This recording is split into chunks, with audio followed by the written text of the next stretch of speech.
What really happened with your host, Mike Rivero. You're listening to the Republic Broadcasting Network, where you'll find out what the Fukushima's going on.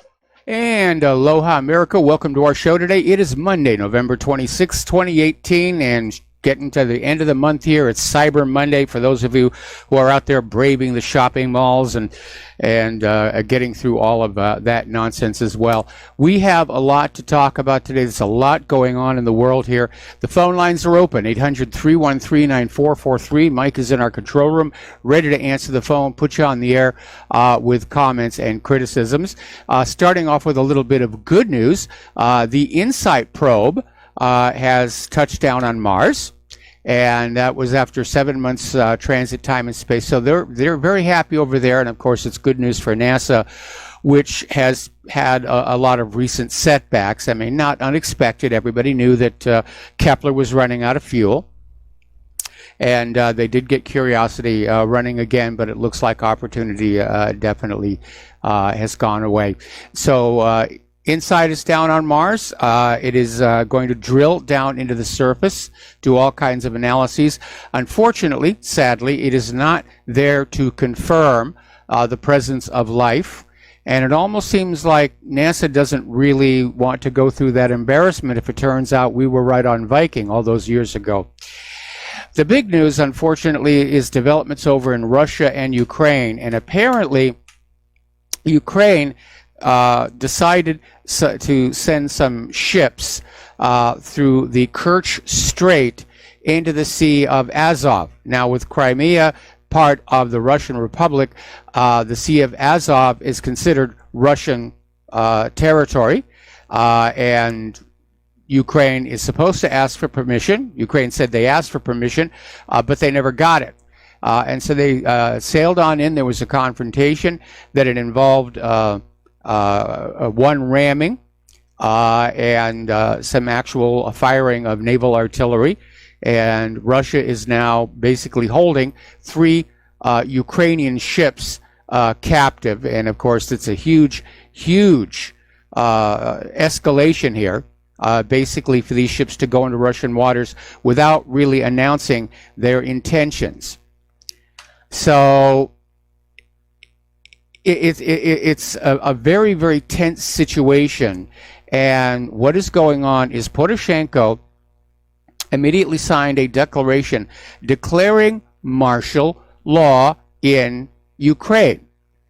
And apparently, just before we went to airtime, the Rada authorized martial law for 30 days. Now, that's probably not what Poroshenko wanted.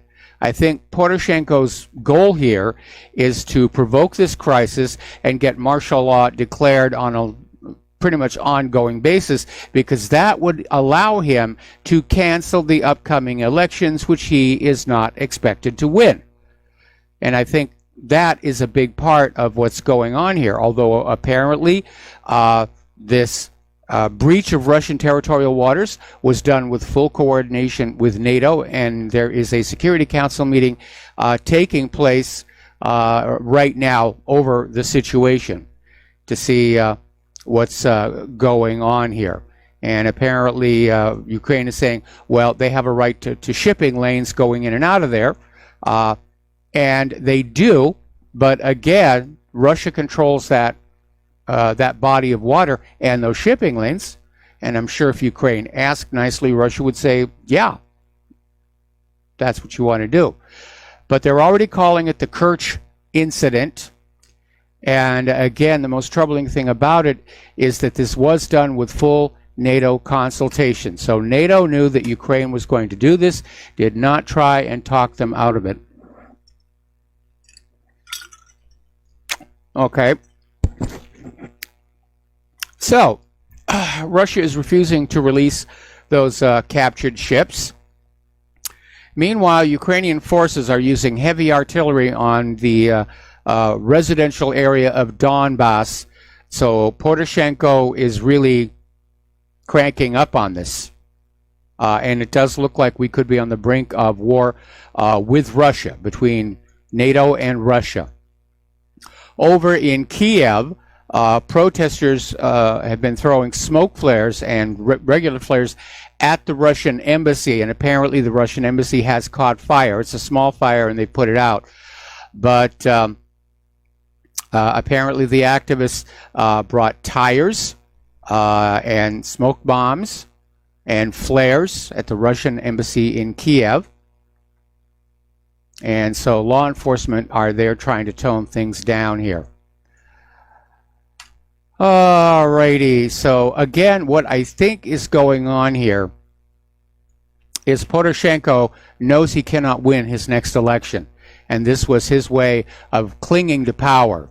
But the Rada has only authorized martial law for 30 days, and so I don't think that's going to get him to where he needs to go.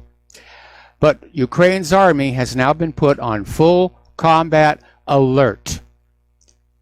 And basically, the chief of the general staff and commander-in-chief of Ukraine's armed forces ordered the Ukrainian armed force units on full combat alert. This is coming out of the Ukraine's Defense Ministry press service. So they're definitely arming up over there. Now, the other big story that we're seeing, of course, and let's do a shout out to our on-air affiliates who are rejoining our network. The other big story, of course, was that over the holiday weekend, the migrant horde at the border tried to basically force their way past the border.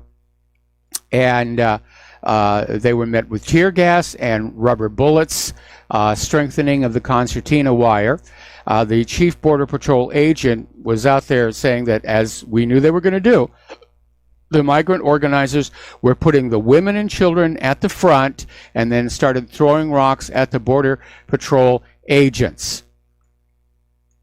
So the border patrol fought back with tear gas and rubber bullets, and apparently about 500 migrants on the Mexican side of the border overwhelmed police blockades near the San Ysidro port of entry Sunday afternoon. And Mexico is trying to beef up their border security, given the violence of the nature there. And Mexico is now starting to arrest migrants who try and cross the border illegally and deport them back down to Mexico's southern border. So Mexico is starting to work with the U.S. on this issue as well. But apparently, thousands more migrants are expected to arrive in Tijuana and to demand asylum in the United States. Well, if you want asylum, you ask politely. You don't demand it. Demanding is not going to get you anything. And let's see.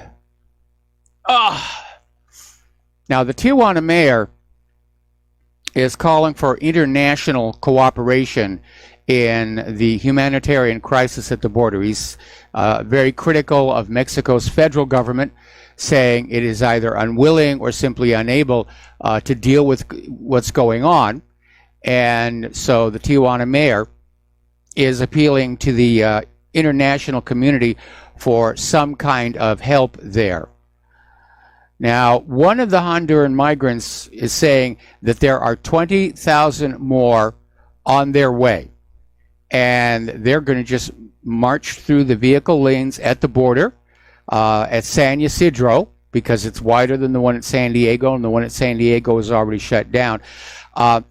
And basically came on in and said the applying for asylum is a waste of time. They're not even going to bother. They're just going to crash on through and say, here we are, deal with us here. Now, Democratic Senator Ben Cardin is claiming that Donald Trump is causing illegal immigrants to break the law.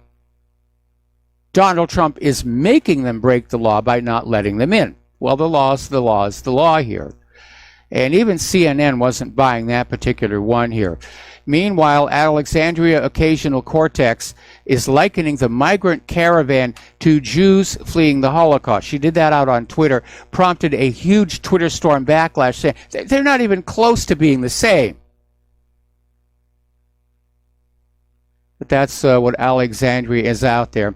Meanwhile, over on MSNBC, Andrea Mitchell was out there saying that Trump is trying to foment border violence for political gain, that he's going to get gain out of it. Well, the midterm elections are over, and it's, roughly 2 years until the next one.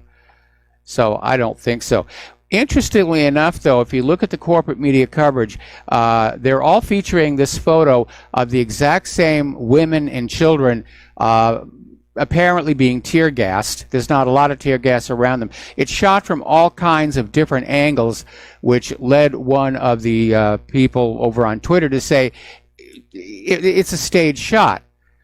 They set up the women and the children, and they all said, okay, now, and they all took pictures from the different angle, and they're all trying to use them, but you can tell it's the same woman and the same children here. So, okay. Trump is apparently down in Mississippi for a rally down there. All right. I've been talking about Hawaii's Representative Tulsi Gabbard for quite some time, and apparently people are starting to notice her. And article coming out of Russia Today is describing her as a rising star, and that she represents the new progressive face of the Democratic Party, and basically signals the decline of the old guard, which would be good. And Tulsi is talking about a popular Democratic revolt that could go all the way to the White House, which I would like to see. And she's out there scolding Donald Trump on Twitter for caving into Saudi Arabia over the Khashoggi killing. In this case, I have to disagree with her for reasons I'm about to share with you a little bit. But there is serious talk that Tulsi Gabbard could run in 2020. And if she does, I'm going to be supporting her. Because Trump's a disappointment. Now, maybe Tulsi will get elected and she'll be a disappointment as well. But the only way I would ever support Donald Trump again is if Hillary steps back on in. And apparently, from the results of this book tour that she and Bill Clinton have been taking around the country and the latest polls, Hillary's star is definitely in decline. It's definitely waning here. And of course, one of the reasons that Tulsi is looked at with a tremendous amount of respect is back in 2016, she resigned from the Democratic National Committee over the fact that they were skewing the nominating process toward Hillary Clinton. So anyway, getting on back to Donald Trump and Saudi Arabia, a lot of people have criticized Donald Trump that he's not holding Mohammed bin Salman to account for the death of Jamal Khashoggi. And Tulsi Gabbard did that as well. A lot of people were saying Trump just rolled on over. He's Saudi Arabia's bitch. We should all feel moral disgust. And yes, we should. Okay, but we're talking real politic here. Now, it's very easy for lawmakers and corporate media people who aren't really connected with the government. They can ride their high horses. They can accuse the president. They can say whatever they want. They're not the ones sitting in that White House having to think about our national security, our economy, and our future. Trump is. And Trump is having to do what's right. It may not be in the moral sense of the word, but what is right in terms of the interests of the United States as a nation. And that's what he did. I don't like it, but I'm not going to condemn him for it. It really was the only decision he could make because of Saudi Arabia's influence on the oil markets, Saudi Arabia's impact on our economy, the fact that Saudi Arabia is a key ally of the United States in the Middle East. And Trump really can't afford to throw that all away. So, don't like it, but that's sometimes the kind of decisions you have to make when you're the president here. All right.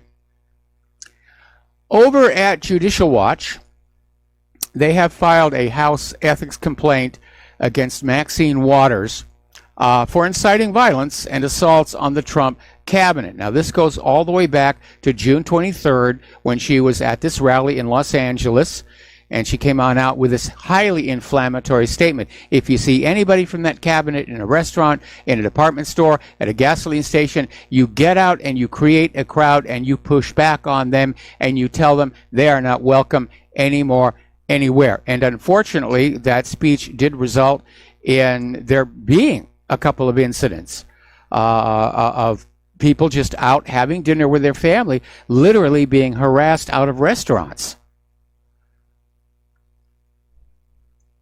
We have to bring back civility to these discussions. We really do. If we're going to go around being aggressive and violent and insulting and uncivil, we're not going to make any progress. The situation is just going to deteriorate more and more.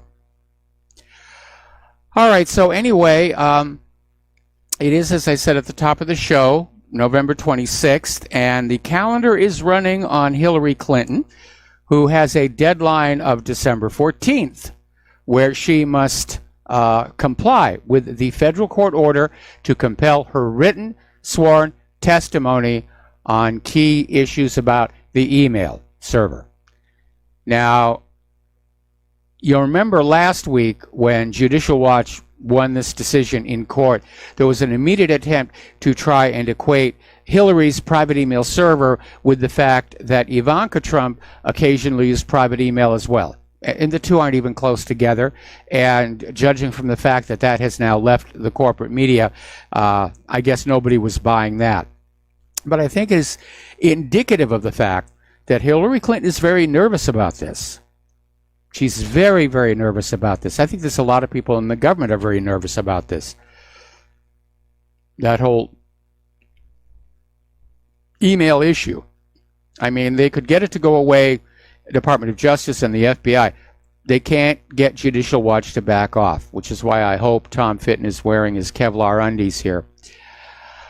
Alrighty, George Papadopoulos, as you know, was sentenced to 2 weeks in jail for lying to FBI agents working on Robert Mueller's Russia investigation. Now, Papadopoulos still insists it was a case of faulty memory and not intentional lying.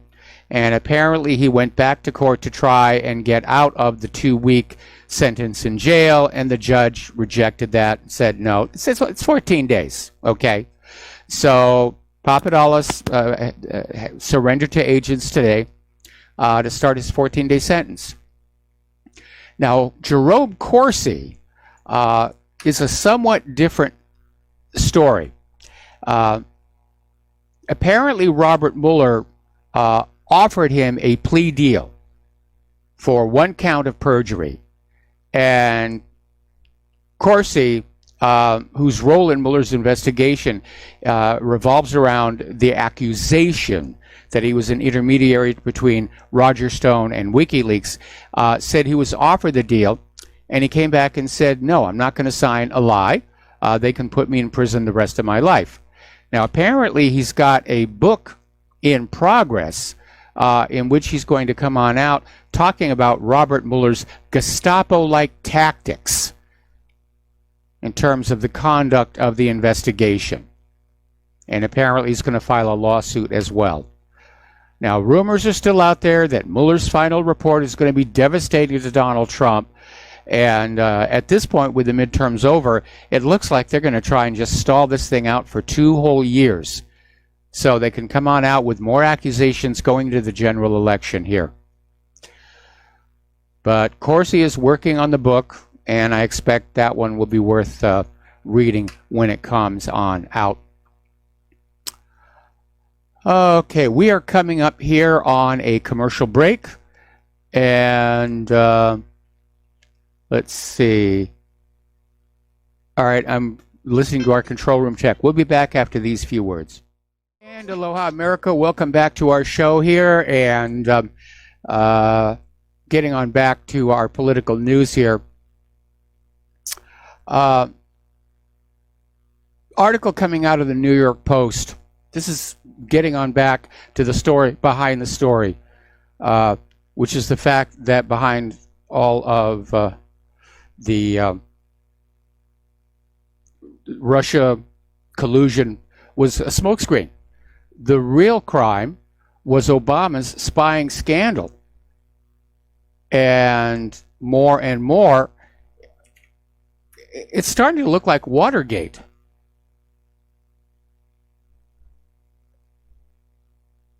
And when Nixon was caught spying on his political enemies, it was a huge blow-up, and he wound up having to resign. Why did it become acceptable for Obama to do it? And we're in a situation right now where it seems like every time the Department of Justice or the FBI get caught violating the law, violating the Constitution, instead of outrage, we're accused of being unpatriotic. Now, really, if you're a patriot, you'll forget that Constitution and Bill of Rights thing, because we've got to spy on people. It's for your own good, That's what they always say here. Monica Lewinsky's back in the news. I don't know if she's got a book deal coming out, but I was noticing all of a sudden people are paying attention to her, and her new revelations are that at one point during the scandal, she became suicidal. The other revelation that came on out was that Bill Clinton told her to lie under oath. And I don't know what the statute of limitations would be on something like that, but I think Monica's just looking out for attention there. All right, let's talk about Julian Assange, because there's a lot going on. There's been a story floating around the web that he's already back in the United States, but I can't get a confirmation on that. And it may just be more of this fake news, which we seem to be cursed with these days. But as you know, last week there was this embarrassing cut and paste error that revealed that there is a sealed indictment against him, ready to go, as soon as he's back in the United States. Now, story, again, New York Post, is saying that Assange's indictment may cause trouble for the Democrats because, remember, Assange has hinted that the Russians were not the source of all the Democratic Party emails he published, and it was a leak from within the Democratic Party itself. In fact, at one time, he actually mentioned the name Seth Rich. Well, the Democrats don't have to worry, because according to this other article that came on out, the prosecution of Julian Assange is based on the information that was leaked by Chelsea Manning, and they are not touching the DNC emails. Everybody is scared of that email server. And it's just one more piece of information that suggests there was a real major scandal with that email server. Not just using it for official business, but a repeat of the Chinagate scandal all over again. Nobody wants that one to get on out. That is a secret that would bring the entire government down. Actor Tom Arnold got himself a little visit from the Secret Service here. And apparently he went on out on Twitter, and in response to Montana Representative Greg Gianforte's previous body slamming of a reporter, Tom Arnold tweeted, "I say put up or shut up, real Donald Trump. Me versus you for America. First body slam wins. Any rally, any time between now and the midterms." Apparently, he put this tweet out on October, end of October, before the election actually happened here. And this gets back to that issue about civility, because, Tom's fun. He's a funny guy, like his movies, but this doesn't really help the situation. And I think one of the problems that social media has done is because it gives you a protective distance. You're not really there with the person you're taking a shot at. I think people are more willing to let out comments that might be angering or offensive, because it's not like somebody can reach back through your cell phone and tweak your nose or something. And I think it would be nice if people, when they're on social media, would realize, how does this look? How would this exchange sound if it were face to face? So just my little kind of comment on that one. But anyway, Tom Arnold got himself a visit from the Secret Service. And I'm sure they just came on in and said, were you really planning on doing it? And he's going to say, no, I'm just mouthing off on Twitter. And but that's what the Secret Service does. All right, we're coming back here on another commercial break.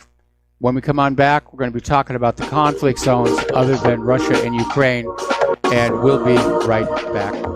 And aloha, America. Welcome back to our show here. And jumping back to the situation in Russia and Ukraine, I'm just now this second putting up a story where Russia has basically interviewed the crew of those vessels that they captured, and apparently one of the officers did confirm this was a planned, intentional provocation by Ukraine into the Azov Sea to basically push the buttons and get things going here. So, that's not good. Not good news any time of the year, but especially it's going to impact the Christmas shopping season. All right, getting on to other parts of the world here. Apparently, over 100 civilians in Syria were targeted in a chemical attack on Aleppo city by the militants, by the U.S.-backed rebel forces. They're not trying to claim that Assad had anything to do with this. And apparently 107 civilians suffered asphyxiation from chlorine gas, at which point the Russians launched an attack at the staging ground for this Aleppo chemical attack. And Russian jets hit the targets of terrorists who had shelled Aleppo with deadly chlorine gas on Saturday. And this was the Al-Nusra group, and they were using handmade 120 millimeter mines with poisonous substances to shell Aleppo. So, meanwhile, down in Yemen, despite the claims in the media about Iranian support, Yemen is producing their own ballistic missiles, domestically produced, and they used one to hit a military base in the Asir region of Saudi Arabia. And apparently, it's unknown how many soldiers were killed or wounded, but it is known that there was damage to the base itself. Alrighty, let's look. We have a caller on the line. And Dustin in New Jersey, aloha. Welcome to the show. What's on your mind? Poroshenko has a 80% disapproval rating. Yes. So that's why he declared more. I don't know when the election is in 2019, but 30 days ain't enough because Nope. It's just going to anger the Ukrainian people. And by the way, they're getting their natural gas from Russia still, so they should keep that in mind if they don't want to freeze. And hey, Mike, those They're three already ships, freezing. You call them? They're already freezing. I mean, the gas is in limited supply, and there's a lot of households in Ukraine that do not have heat, and we're really getting into this very, very hard winter. There have already been protests and riots. It's one of the reasons Poroshenko's disapproval rating is so high. Well, those three ships, I wouldn't call the other two ships because did you see the size of them things? They're just little patrol. They're tiny. Yeah. The tugboat, they're bigger than a bread box. Let's just leave it at that. But they're way smaller than our smallest Coast Guard besides a rowboat. I think actually my God, that's where Ukraine got them, their former U.S. Coast Guard ships. And I'm sure that Poroshenko didn't want to lose any expensive assets. I mean, if this report that just came out is accurate, this was an intentional provocation. They meant for these ships to be captured. And, you're going to send your cheapest ships possible. Of course, because it all fits into the same pattern of Russian aggression. Nikki Haley came out. It's the same Sweden, Poland, UK, Netherlands, all we're on the we stand fully support Ukraine. Yep. You know, and going back, they fully supported the coup in Ukraine too. So yeah, I mean, what Mike, the Ukrainian Poroshenko can say all he wants, but the Russians would crush him. They would. 20,000 troops left last year. 10,000. What army? They left all the NATO equipment behind the last time when it came to the Lugansk and stuff. They're not going to do anything. They'll get their people back, but the ships they ain't going to get back. I don't know. I mean, I don't know why Russia would want those. Maybe the tugboat. I think that Putin probably will give them back. He doesn't want this thing to escalate. And as far as actually breaking into actual conflict, I mean, Ukraine is shelling the Donbass right now. This whole operation in the Azov Sea was done coordinating with NATO. So if this is going to go into conflict, this is not Ukraine and Russia, this is NATO and Russia. And we're off to World War III for real.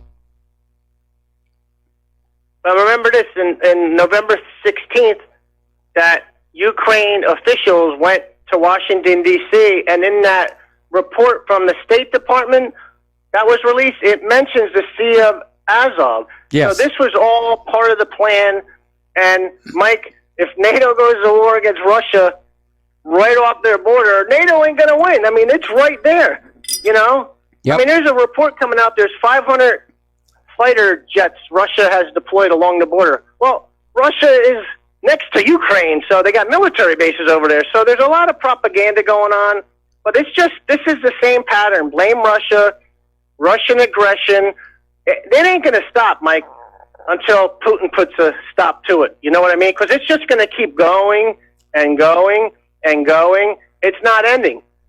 Putin should have took Mariupol when they decided to annex Crimea. They should have took Mariupol because Russia did not annex Crimea. Okay, let's. Well, I mean, the people voted for it, but I'm saying not annexed. I didn't mean that word, but like that Mariupol area. That's where those ships were headed. I believe. No, I don't think so. I think, again, my read of Vladimir Putin is he's trying to keep things from escalating. He's not going to take anything. He's not going to be the one to strike first, although obviously they're trying to goad him into doing just that. And Mike, real quick, that woman, Yulia Sherpenko. Yeah. Hello? Did we just lose Dustin? I guess we did. Okay. So, yeah, we lost him. All right. Meanwhile, let me comment on that a little bit more. We know who the aggressor is in the current age of war, and it's not Russia. Putin is proving himself a global statesman. He's trying to keep this from really happening. Unfortunately, he's outnumbered by all the people who think war is fantastic. Let's go on and drop some more bombs here. No, I don't think Putin is going to take anything. He's not going to strike the first blow. And but I think with this provocation, it's very obvious that there is a plan to basically push this war forward. We could be into it by Christmas time.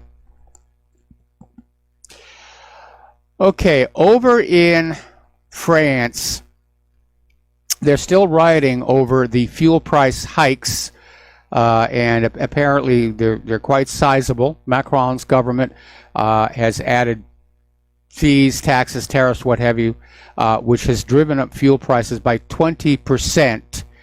And the French people are rioting. and they're starting to call themselves the Yellow Vest protesters. Apparently, they decided because the protests are extending into the night, they're going to wear the safety vest, but that's what they're calling it, the Yellow Vest protesters, and they're causing a huge amount of damage. In fact, Paris is being described as a kind of a war zone, which it was already on the border with because of all the problems with the migrants, the refugees. And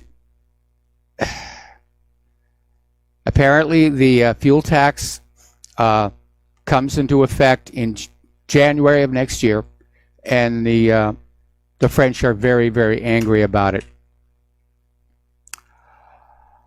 Over in Syria, the U.S. is now training 30,000 Syrian Kurdish fighters to, quote, contain Iran, end quote. Looks like that war is, back on the planning board here. And apparently the U.S. is building observation posts on the Syria-Turkey border along with this training program here. And if this plan is successful, it could bring the Syrian Democratic Forces, which are not with the Syrian government, it's one of the U.S.-backed outfits, to 90,000 fighters. That is a pretty sizable army there. Unfortunately, the U.S. does not have a good record with these training programs. They've tried it before several times with Syria, and they don't produce the number of soldiers that they're supposed to. In fact, very often, and this was a huge embarrassment, the other side will sign up and they'll get U.S. training, U.S. equipment, then they'll split, go join the opposite side here. So we'll see what's going to happen with that. Down in Israel, as you know, the Great March of Return protests are continuing, and apparently there was a clash on the Gaza-Israel border east of Gaza City a few days ago. 100 Palestinians were wounded during clashes between Palestinian demonstrators and Israeli soldiers stationed on the border between the eastern Gaza Strip and Israel. Now, apparently during that protest, the IDF shot a Palestinian cameraman in the leg, broke his ankle, going to require surgery. This guy was wearing a blue helmet and brown protective vest with the word press clearly marked in white. And he was also nearly 600 meters away from the protesters on an elevated area operating a camera. And especially after that situation with Khashoggi, everyone's saying, what are you shooting at journalists again for? Israel says, we promise we will investigate and look at what happened there. All righty, we're going to take another phone call. Mark in North Carolina, aloha. Welcome to the show. What's on your mind? Hello, Mike. Mike, I don't know. Do you honestly think that the people in charge of our government right now are that stark raving mad that they would actually push for war with Russia? I mean, first of all, if it's a conventional war, you're not going to win. We're not going to win. Not on that border there. That's Russia's territory. They will fight like demons. Yes. I'm talking about just conventionally, just like World War II. You're not going to let that happen again. They're prepared for this.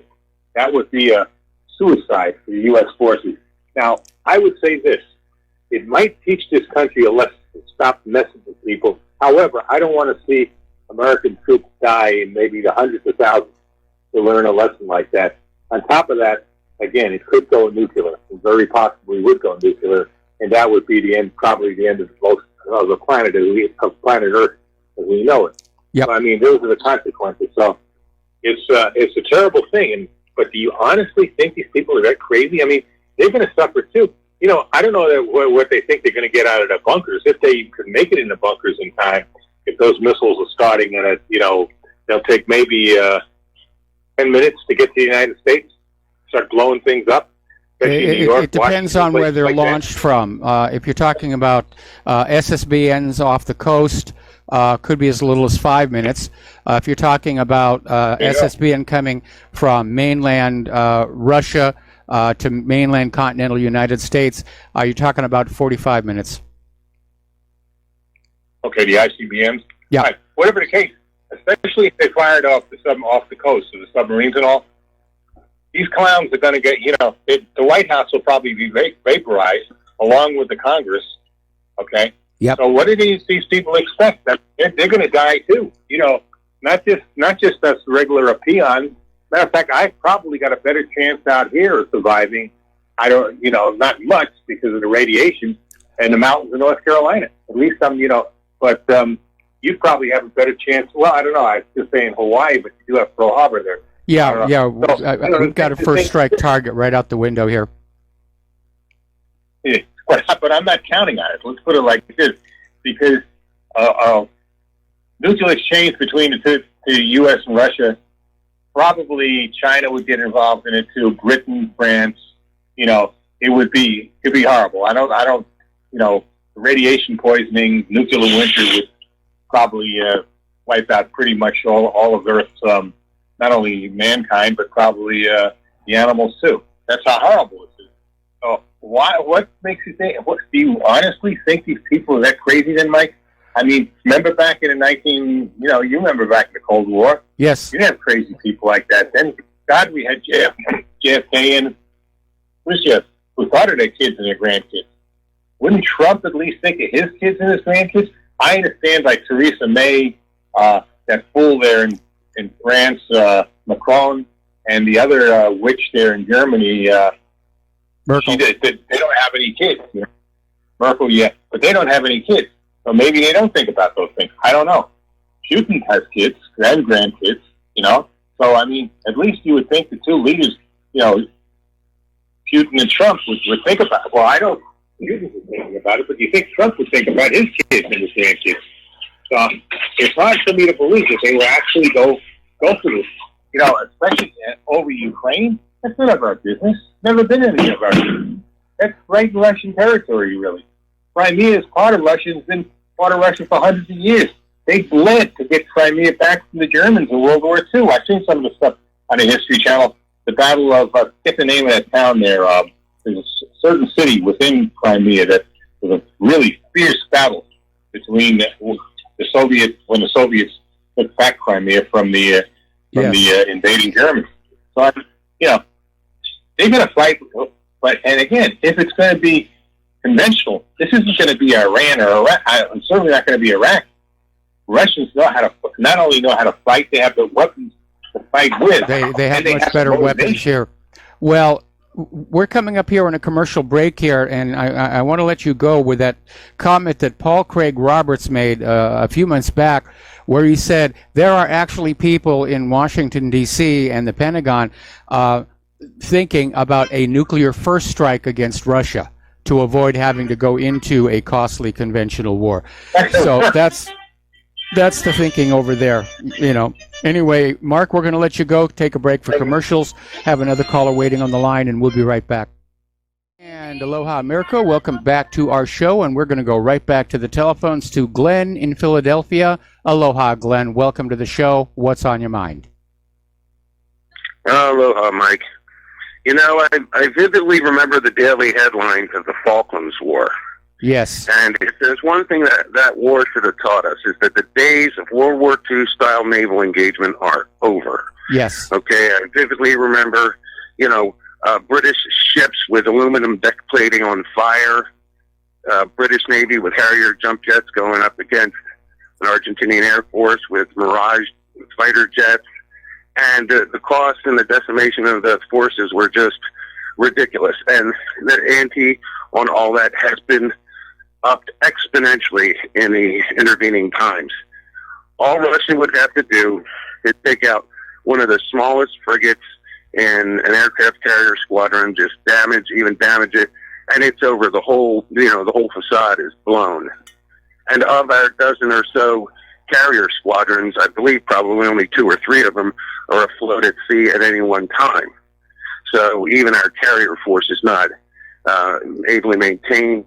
the airplane. There's all sorts of parts and everything. Yeah. It's just simply not possible to engage. There are some maintenance issues. I know that 2 of the carriers are down for reactor refueling, and I believe something like another 4 are in dry dock for maintenance issues. So yeah, we don't really actually have that many deployable carriers, but we've got one in the Med. Yeah, just arrived there.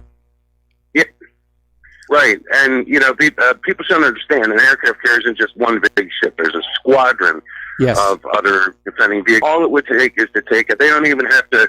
They don't need to kill 5,000. Naval service people on an aircraft carrier. They could simply damage a missile frigate, and poof, it would be like popping a pin in a balloon, and the whole illusion of power projection and naval superiority goes down the tubes, along with our economy too. Well, again, the power projection is effective against smaller countries, because the U.S. does have the ability to project across the littoral combat area. I don't think China or Russia are that impressed by the carrier mindset. I think that's why they haven't invested as much money into them as the United States does. As I've said before, I think one of the problems we have right now is that our Pentagon has basically been refining and rebuilding the weapons that won World War II, and not really thinking as much about current realities as Russia and China have done, which is, for example, we're having to play catch up on the hypersonic vehicles. So they made the same mistake going into World War II, thinking the battleship was the mainstay of naval combat. They thought aircraft carriers, nice, not a big deal. Anyway, Glenn, got to take a break for station identification. We will be right back. And aloha, America. Welcome back to our show here. Hour number 2. The phone lines are open, 800-313-9443. All right, getting on back over to Israel. Apparently, Israel is trying to arrest or abduct, depending upon who you ask, the governor of occupied Jerusalem, Adnan Geith.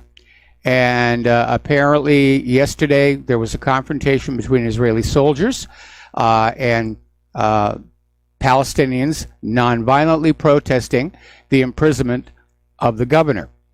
And the soldiers and police fired dozens of concussion grenades at the protesters, assaulted many of them with clubs and batons, causing many to suffer various cuts and bruises.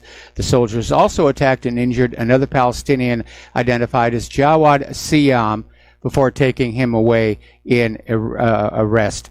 Now, Israel, everybody's ramping up. Everybody knows an age of war is upon us here.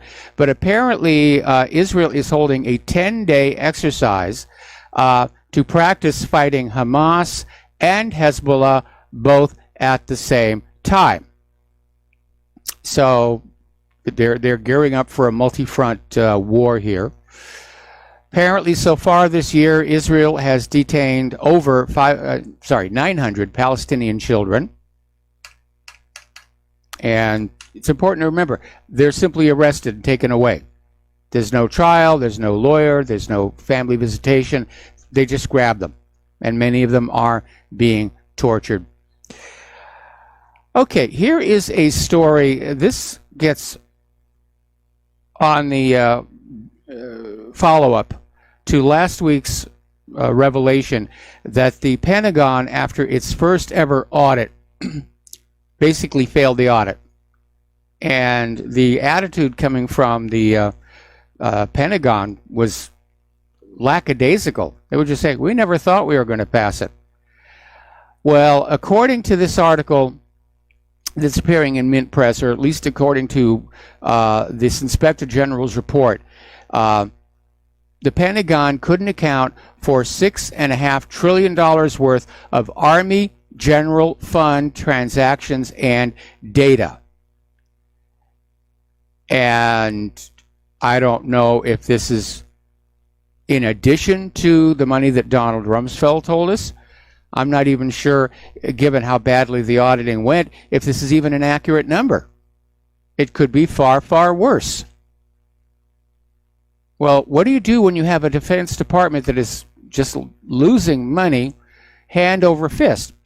Well, if you're Eric S. Edelman and Gary Rohead, you write a report from the Commission on National Defense Strategies, just released this report, providing for the common defense, and basically saying that there have to be massive U.S. military spending increases. As much money as they already have, they want more. Gotta have more. Gotta have more of your money. And we promise this time we'll keep much better track of where it's all going. Okay. All right. Israel wants to have a gas pipeline to sell gas that it's currently harvesting from under the Golan to Europe. That pipeline right-of-way originally was planned to go through Syria, and Assad's refusal was one of the incidents that led to the war. But apparently Israel has another right-of-way all set up, and the United Arab Emirates has invested $100 million in this project to pipe natural gas to Europe. And apparently there's a company based in Abu Dhabi for the pipeline project, which is internationally known to be unique given its record length as well as the extreme depths it would be laid toward Europe. So they're taking it basically underwater for most of the path here. And the Israeli media is describing this as historic. Okay. And so Israel has signed a multilateral deal over the scheme called the East Med Pipeline Project with Greece, Italy, and Cyprus. And the European Union also supports the project. Now, obviously, Europe right now is very dependent on Russian gas. That's something you don't want to be doing if you're planning on provoking a war. Alrighty. Now, George Soros. George Soros is out there, you know, guy who broke the Bank of Britain, helped the Nazis find his fellow Jews. Apparently, somebody whispered in his ear because he dumped his Facebook and Netflix stocks just before they dipped. And by doing so, the Soros Management Fund saved $17.7 million bailing out of those stocks. All right, we're going to take another phone call here. Don in Iowa. Aloha. Welcome to the show. What's on your mind? Well, Mike, yes, you were talking about is things are pointing towards there's going to be a war.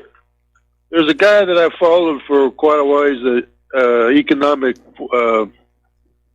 pundit or whatever you want to call him, named Dan Collins. He's been a regular guest on Max Kaiser for a long time. And he always impressed me as a no-nonsense type of guy. He just talk about, because he lived in China. He was an expat, lived in China, expert on China.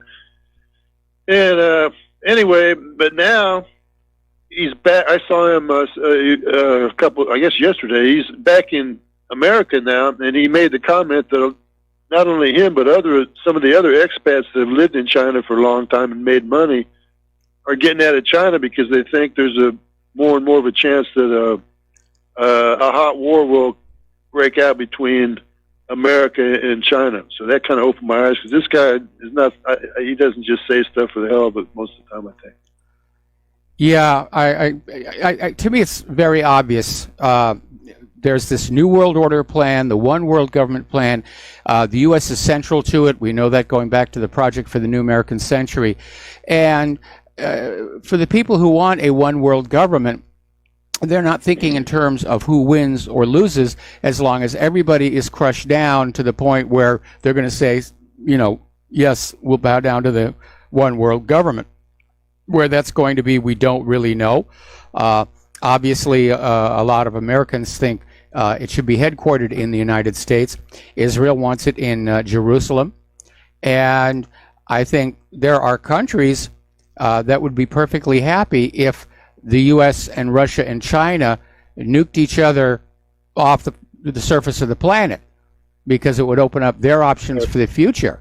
I think Israel certainly would have no problem with Russia and the U.S. nuking each other, because with their nuclear arsenal, they would then be in charge of the Middle East, and through that Middle East oil, they'd be in economic charge of pretty much the rest of the planet.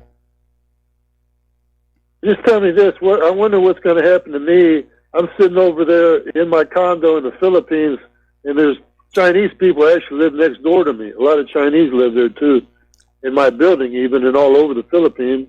And everybody else is over there, Americans, Germans, Australians, and everybody else. What's going to happen if there's a war that breaks out there, I wonder, between China and America, hostilities break out? Well, my guess is... flights still leave on time? Obviously the U.S. is going to ramp up their fortifications and weapons and use the Philippines as a forward base, the same as they would do on Guam.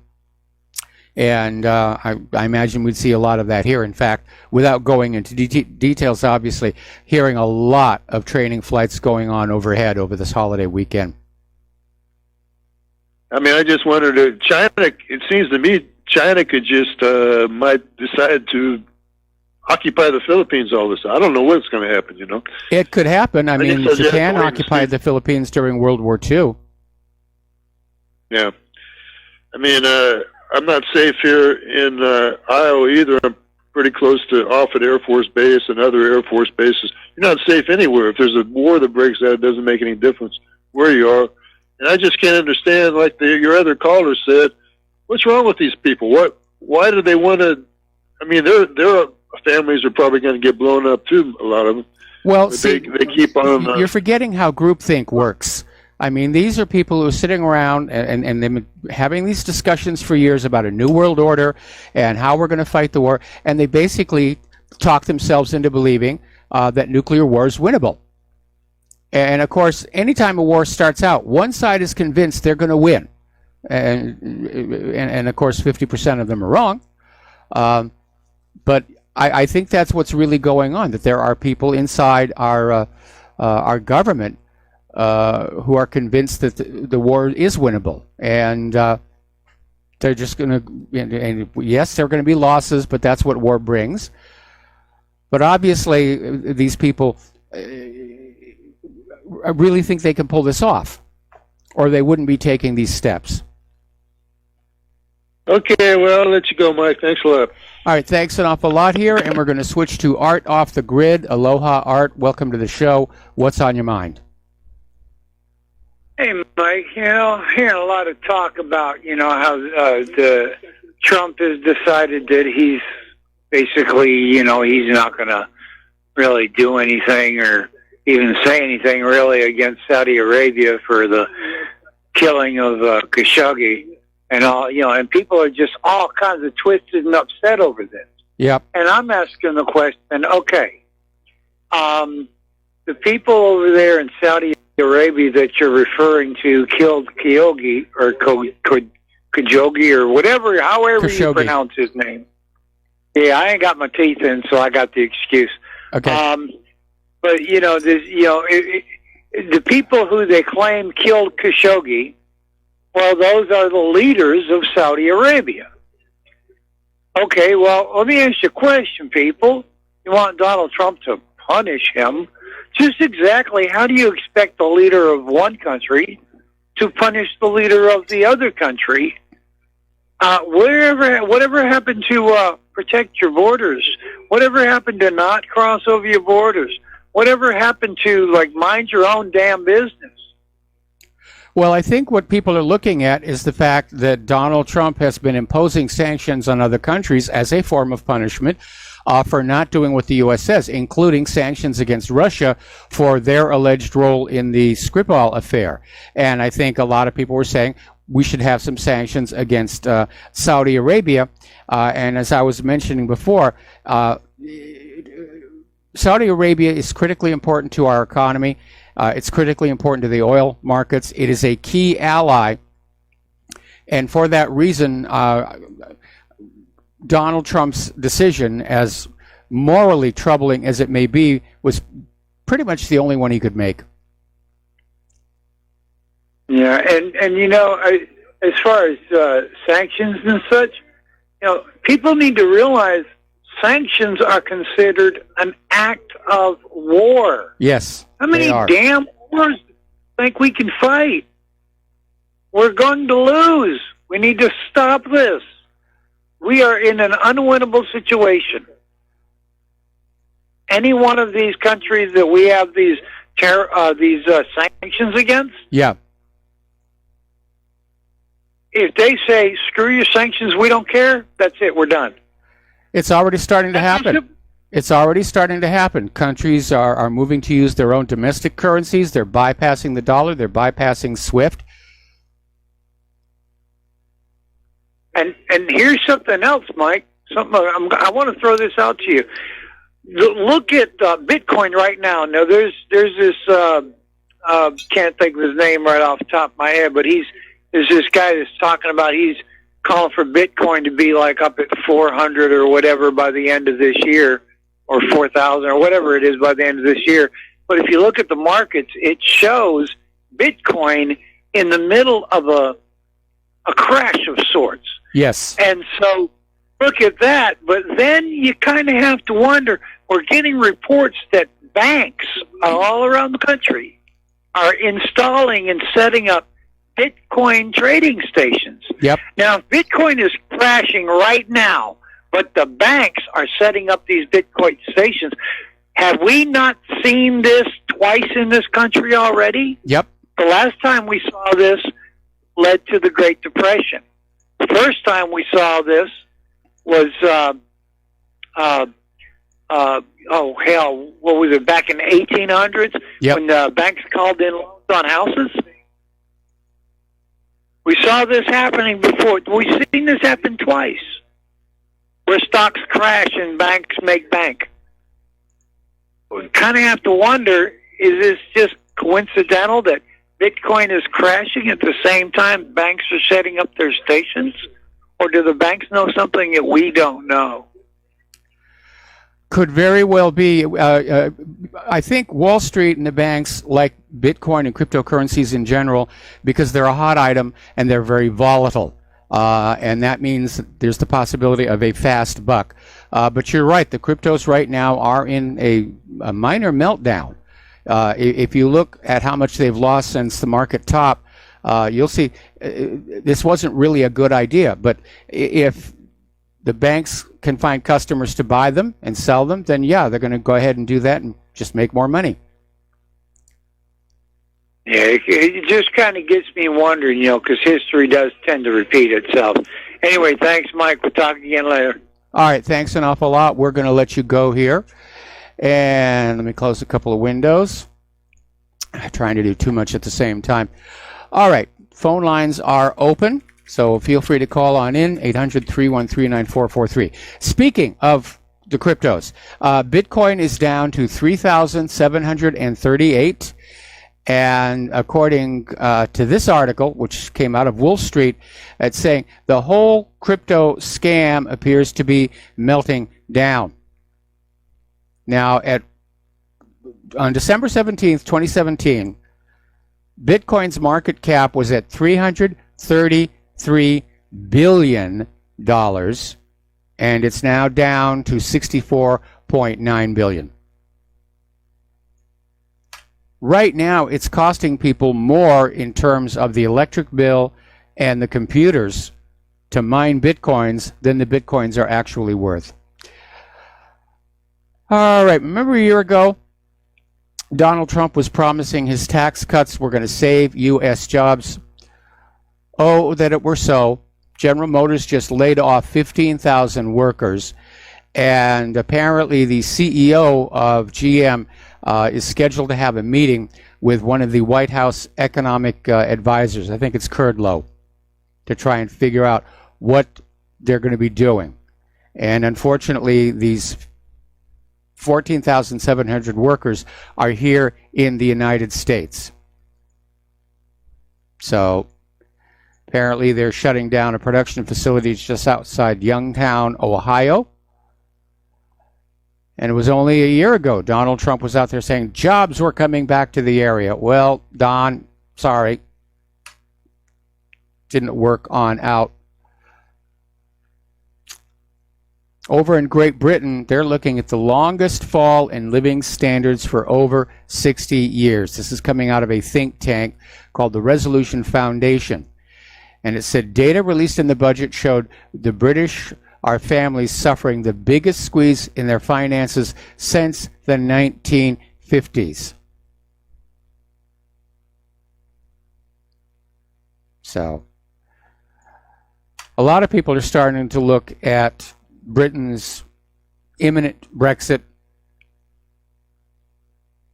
and Merkel's decline as signaling a power shift in the European Union.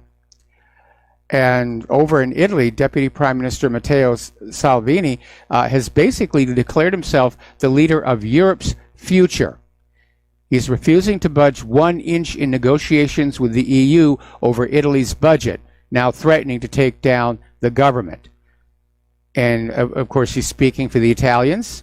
He's speaking for that European population who see what the EU is morphing into, and they do not like it. We got to take a break for commercials. We'll be right back.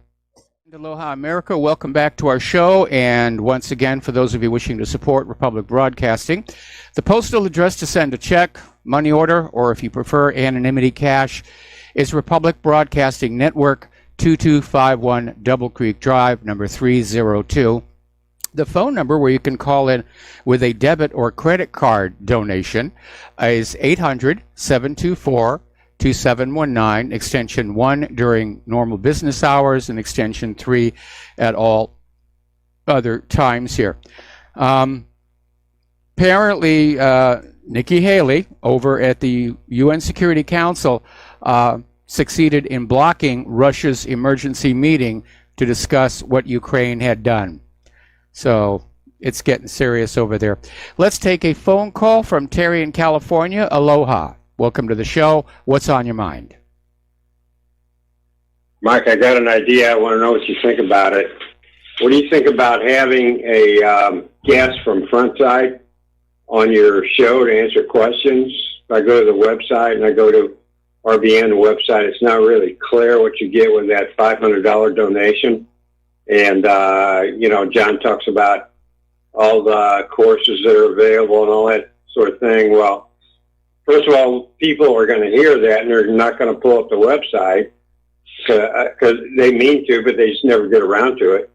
And then if you get somebody on your show for maybe an hour or whatever to answer questions and explain what the whole program's about, I think that'd be very helpful. That would, I would probably lean towards that, but I'm not sure I'd do it unless I got a clarification on what's included. That's a very, very good idea, and I'm hoping that Mike is jotting this down to hand to John Stadmiller when John steps into the studio a little bit later.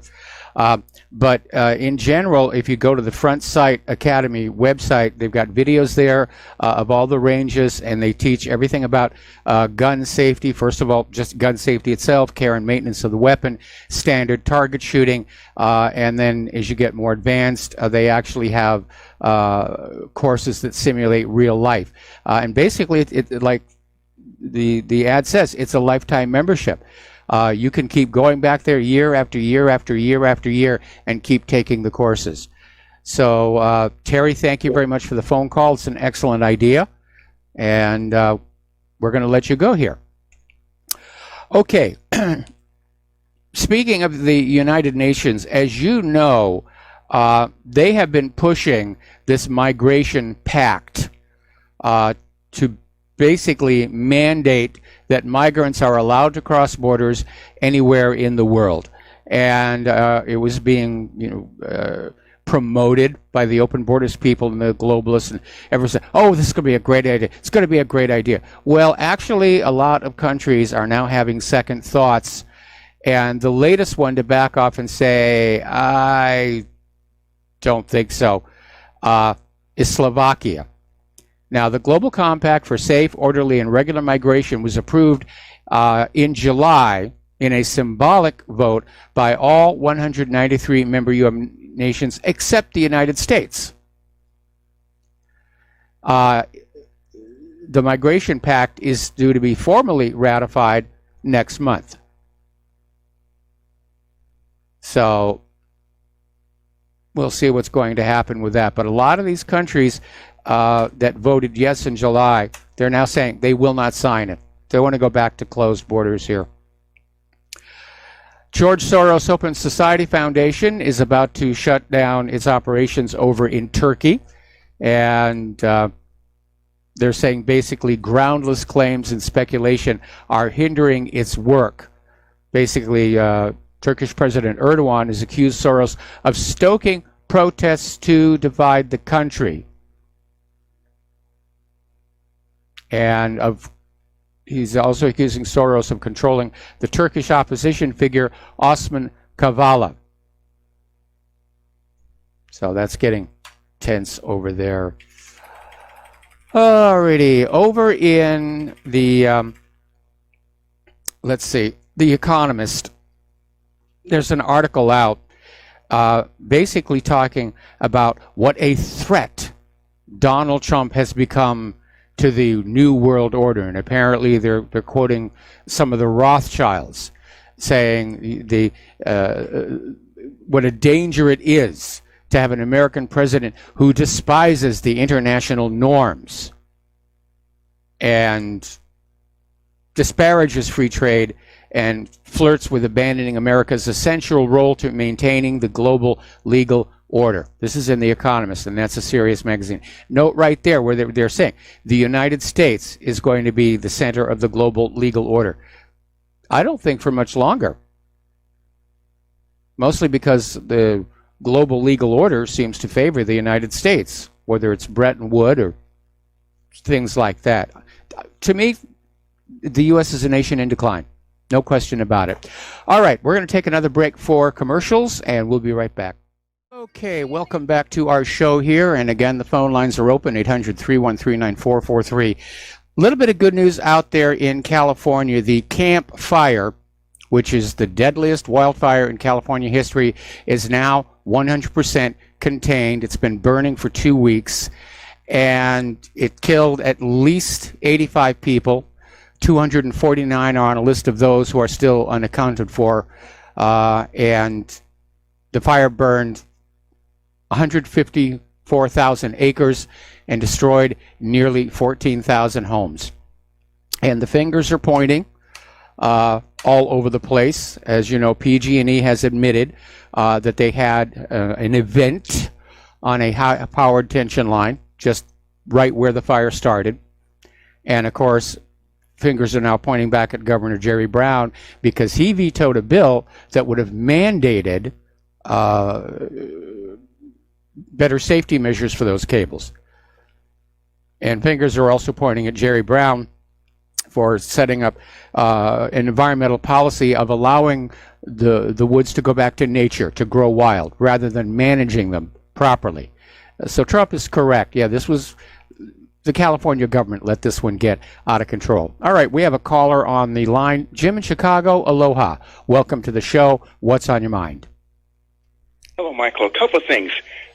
Regarding the Saudi reporter that was murdered, from what I read, the CIA knew that the Saudis were planning on killing him. This is my question. Why didn't the CIA warn the reporter and even try to protect him? It may be. I still think the reason there was such a big deal made about his death, given that there have been some 70 journalists killed so far this year and nobody talks about them, I think this was a setup to try and force Crown Prince Mohammed bin Salman out of power, and it's failed. And I think I think that's what happened here.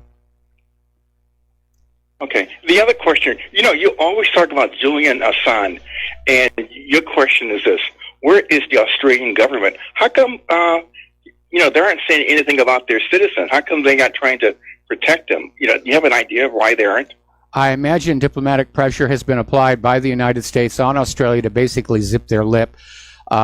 what's really ironic about this is Assange took refuge in the Ecuadorian embassy because of those bogus sexual assault charges, which have now been withdrawn.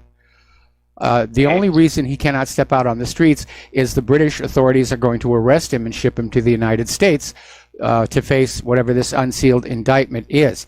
And I think the U.S. intention here is to make an example out of him because the U.S. government can't live with all the secrets that are leaking out. And there are secrets leaking out all over the place, and not just through WikiLeaks, it's to the media. Trump's White House has been leaking to the media. It's almost time to call it the white colander. It's got so many holes in it. But I think, again, Assange, Trump the other day made this incredible statement that he doesn't know much about Julian Assange, which is odd because during the 2016 campaign, Trump talked about him a lot and what a wonderful thing WikiLeaks was. And Trump has got to remember that it was WikiLeaks' release of those DNC emails that played a large part in Trump getting that Oval Office. And Trump seems to have turned his back on Assange and the independent media as a whole. Trump has not stepped up as the equal access net neutrality gets whittled away from us. He's not standing up to all of these corporate social media platforms that are openly practicing censorship. And so I don't have high hopes that Assange is going to do very well out of this. I would like to see Trump write him a pardon. I don't think it's going to happen. Right. And the final question, what is the status with Edwin Snowden? You don't hear anything about it. He pops up in the media every once in a while. I think he had a couple of interviews going into the midterm elections about the need for voting integrity and better security. But as far as I know, I think he's still living in Russia with his girlfriend. And maybe she's his wife by now. But yeah, I think Edward Snowden would rather just sort of fade away. Okay. All right. Well, Michael, thank you very much. You take care. All right. Thanks an awful lot. Going to let you go. The phone lines are now open. Yeah, I never got the sense that Edward Snowden wanted to be famous. I think he just wanted to get this information out to Glenn Greenwald and make it public because the U.S. government was doing bad things, which is what whistleblowing is all about. But I never got the sense that he was seeking any kind of fame. As far as Julian Assange is concerned, again, if Trump doesn't pardon him, it's going to be a major betrayal. And I understand why that indictment, at least were being leaked. The indictment is all about what happened back with Chelsea Manning and that video from the helicopter that showed civilians being chain gunned. They don't want to go near that email server. That's the third rail of modern American politics right now. Okay, over in Alabama, there was this incident last Thursday where there was a shooting in a mall over there, and police gave chase to a suspect and shot him and killed him. And they've now had to basically come on out and say, we think we got the wrong guy. So the Hoover Police Department released a statement claiming they had engaged, shot, and killed the 21-year-old suspect in a mall shooting that left an 18-year-old man and a 12-year-old girl wounded on the night of Thanksgiving. That shopping craziness I get. So people believe that the suspect, Amantic Fitzgerald Bradford, was involved somehow, but they're not exactly sure. And the officers thought he was carrying a handgun. Now they don't know what it was. It could have been a cell phone. Could have been a text message. The bargains are over here. Anyway, they're apologizing to the family, and I imagine it's going to be a huge, huge lawsuit. But it's very alarming how the police are not checking their targets. they're just shooting at anything that moves. The police are becoming more dangerous than the criminals. And aren't they supposed to be using their tasers or something? Apparently, over in South Dakota, there is legislation working its way through the system that would allow people to carry concealed handguns without a permit. And this is expected to take off once GOP Governor-elect Kristi Noem takes office in January. Now, the legislation languished under retiring Republican Governor Dennis Daugaard, but Noem, in her campaign, offered support for the so-called constitutional carry law.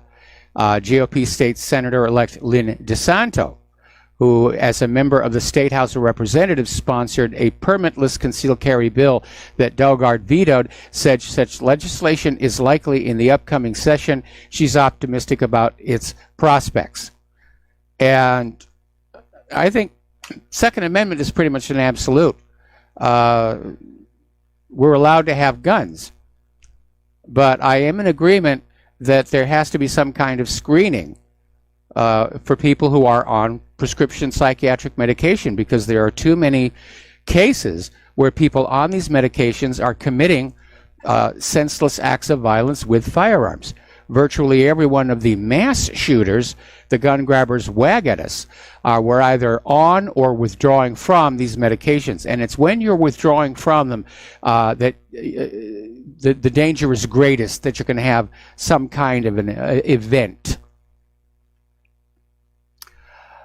Alrighty, now over in Great Britain, the government is seizing thousands of documents Facebook tried to keep secret. They're being described as potentially explosive and link back to Facebook's role in the Cambridge Analytica data mining scandal.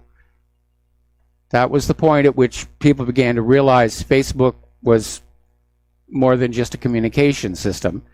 And according to The Guardian, the documents were initially obtained during a legal discovery process by the now defunct U.S. software company 643, which is currently suing Facebook. And apparently, The Guardian is reporting they invoked a rare parliamentary mechanism that compelled 643's founder, who was on a business trip in London, to hand over the documents, which contains significant revelations about Facebook decisions on data and privacy controls that led to the Cambridge Analytica scandal. And apparently these documents include confidential emails between senior executives and correspondence with Zuckerberg himself.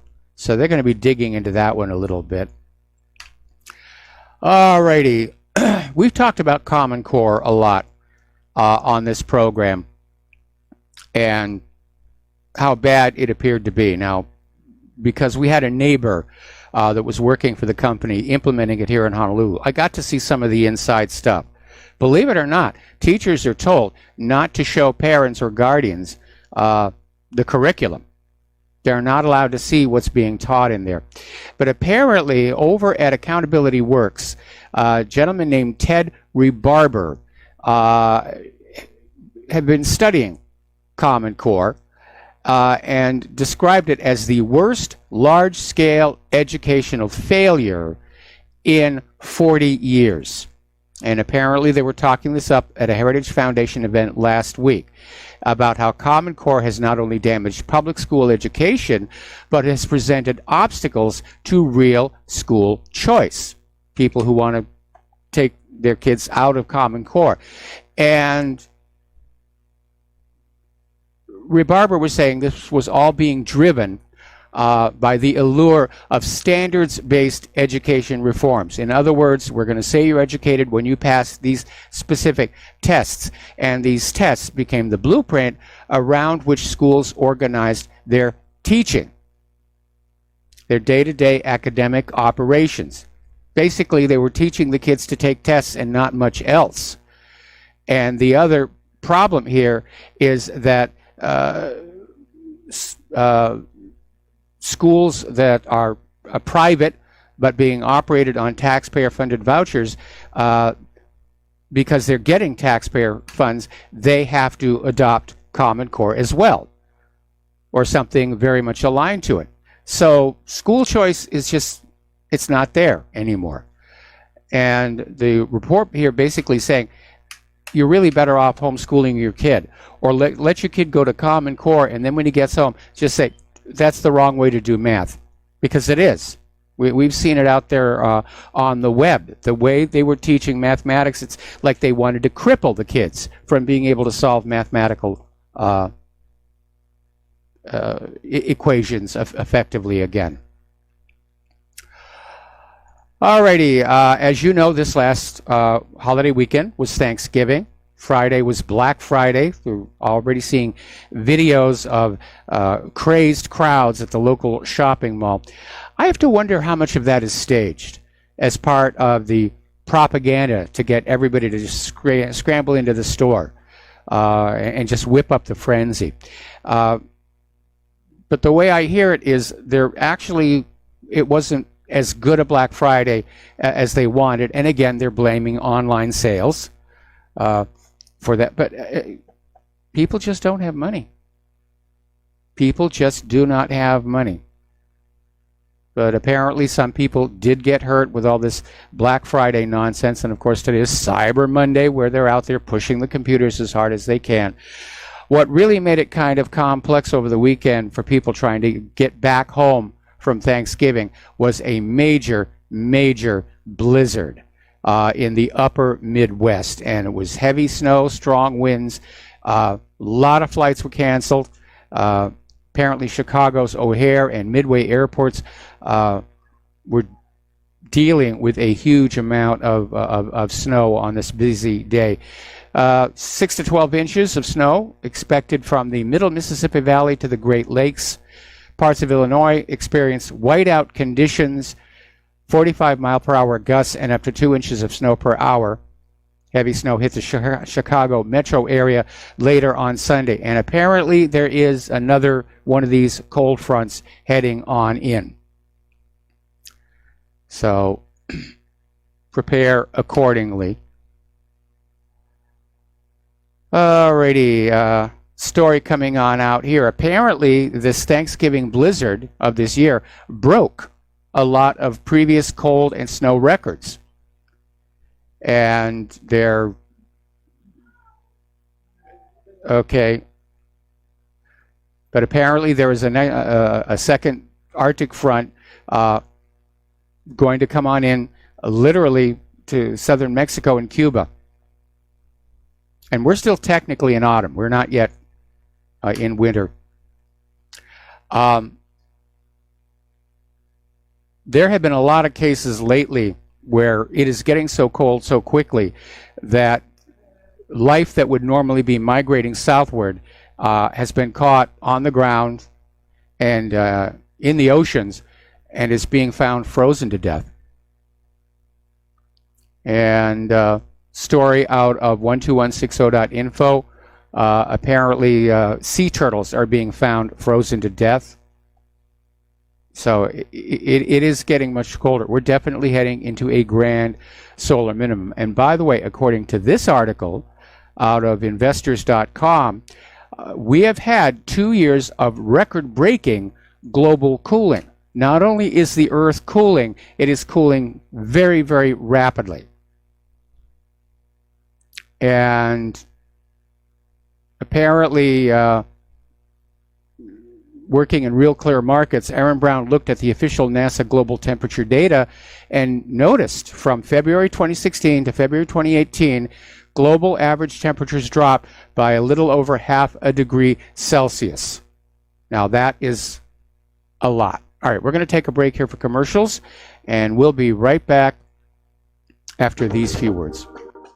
And aloha, America. Welcome back to the show here. And over the break, I was looking at the Fox News feed. And apparently Barbara Streisand is back out there dissing on women who support Donald Trump, saying that they don't have confidence in their own thoughts. And I mean, come on, Babs. The midterms are over. The next election is 2 years away. Are we really going to have to listen to more of this constantly? I mean, doesn't Fox News have something more newsworthy to talk about?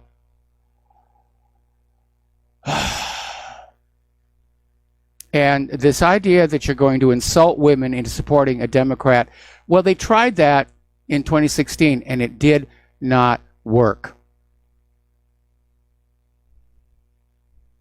Besides, I don't think you're going to have to worry about Trump in 2020. I think he's self-destructing right in front of us.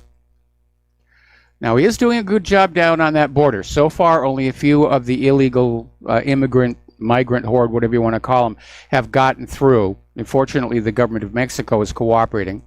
They're starting to do deportations from their side. But the corporate media is running this all over the place. Somebody just sent me this montage of tweets from all the major media organizations, and they're all using that same photo of this woman and children running away from the tear gas. And by the way, they're not actually in the tear gas. It's way, way behind them. So I'm in agreement with those who think it was a staged shot here. Now, here's an interesting little story. There is this senator, or was this senator, Jose R. Peralta, and not too long ago, he was promoting flu shots on Twitter. Then he went to get the flu shot and immediately came down with symptoms of the flu. And he died on the 21st of November. It was reported in the New York Times here. And they're trying to say it was septic shock. Because apparently, if you have a vaccine for an illness and you get that illness, which we have seen happen, measles, mumps, possibly even polio, but you never let the public know about it, it would damage the sales. And sales are what are important here. It's amazing. Now, there's a little bit of a controversial experiment that's going on here over in China, or has gone on. Apparently, at the Southern University of Science and Technology in Shenzhen, they have created genetically altered babies, genetically edited, primarily to eliminate a gene called CCR5, which in theory will make the babies resistant to HIV, smallpox, and cholera. All right, we're going to take another break for commercials. Join us on the air, 800-313-9443, and we'll be right back. And aloha, America. Welcome back to our show, hour number 3. The phone lines are open, 800-313-9443. And we're talking about a experiment, if you will, over in Shenzhen, China, at the Southern University of Science and Technology, where they have just had the first ever genetically edited babies, twin girls, and this Chinese researcher, he altered the genes in the embryos, or the eggs, to make them more resistant to HIV, smallpox, and cholera. He's being denounced as unethical, and it has caused a firestorm of controversy. So people are saying the technology isn't that robust. We don't know what's going to happen. And it comes under the heading, this is human experimentation. And so apparently, He Jiankui is the name of this guy, studied at Rice and Stanford, returned to China to open up his own lab. And apparently these twin girls were born this month. He said the goal was not to cure or prevent an inherited disease, but to try and bestow a trait that few people naturally have, an ability to resist possible future infections with HIV, the AIDS virus, and so forth. I'm really concerned about this. It sounds good in theory, But in looking at some of the really bad mistakes that have been made with this technology and with science in general, I think there should have been a little bit more oversight here. So this has been picked up in Associated Press here, and yeah, it was even on Fox News. Earlier today. Okay, now as you know, not too long ago, one of the people working on Donald Trump's team to get drug prices lowered was found dead under questionable circumstances, and now we're seeing this article that's coming up out of Investment Watch blog, where pharmaceutical companies are now lobbying the federal government to get the Medicare drug discounts for senior citizens thrown out because they want that money. They want that money. They want those end-of-the-year Christmas bonuses. We have definitely allowed greed to overturn our better selves. I mean, I've got nothing against being rich. There's a right way to do it and there's a wrong way to do it. This is the wrong way to do it. Alrighty, let's see what else we've got. This is a bizarre story, and I'm probably going to get some phone calls out of this one. Down in Texas, there is this company called Visive Technology that has built a copy of what was called the Wardenclyffe Tower, which was Nikola Tesla's biggest Tesla coil. And apparently this new tower is going to be used for the same functions, for wireless communications and the transmission of electricity through air via low-frequency radio waves known as surface waves. Well, there's a couple of issues with that. One is going to be pardon me, interference on the radio. And second, if this is a commercial venture, how do you meter the electricity? Now, it's going to be spectacular to see it work. Maybe they're going to put the meters on the houses, because there does have to be an antenna rammed down into the earth to pick up these surface waves and turn them back into electricity. So you could put the meter there. But this is definitely blue sky. And interestingly enough, the foundations for Nikola Tesla's Wardenclyffe Tower are still there. I mean, the tower itself is gone and torn down, but the remains of his lab and the foundation are still there. Apparently, that snowstorm that we were talking about, it's still pounding Chicago. Thousands are without power. Hundreds of flights have been canceled at the airports. So it's going to be rough over there. Okay, I just got an email. I'm going to read it to you because it's in response to the talk about Common Core. I still say Common Core is an intentional program designed to hobble the public's minds the same way the corporate processed junk food supply is meant to hobble the public's bodies. Diseased, overweight bodies are cash machines for the pharmaceutical and medical industries and cannot physically oppose the government. While hobbled minds unable to think rationally are fertile grounds for the ruling class propaganda, minds that will never be able to extricate themselves from the matrix. And yeah, it's entirely possible. I mean, going all the way back to the Prussian model, public education has never really been about keeping the public truly educated, but teaching them what the government wants them to believe to make them useful. So I definitely agree with that. Okay, let's see. We're going to do a shout out now to our on-air affiliates who are just now rejoining our network. Turning on back down to the incidents at the Borners, apparently somebody's trying to sell the idea that this migrant caravan is some kind of a hoax, that it isn't really there, that it's all made up. I do think it's real. There's simply too many photos of it. But I'm very, very concerned that there seems to be so much effort trying to put fake news out there.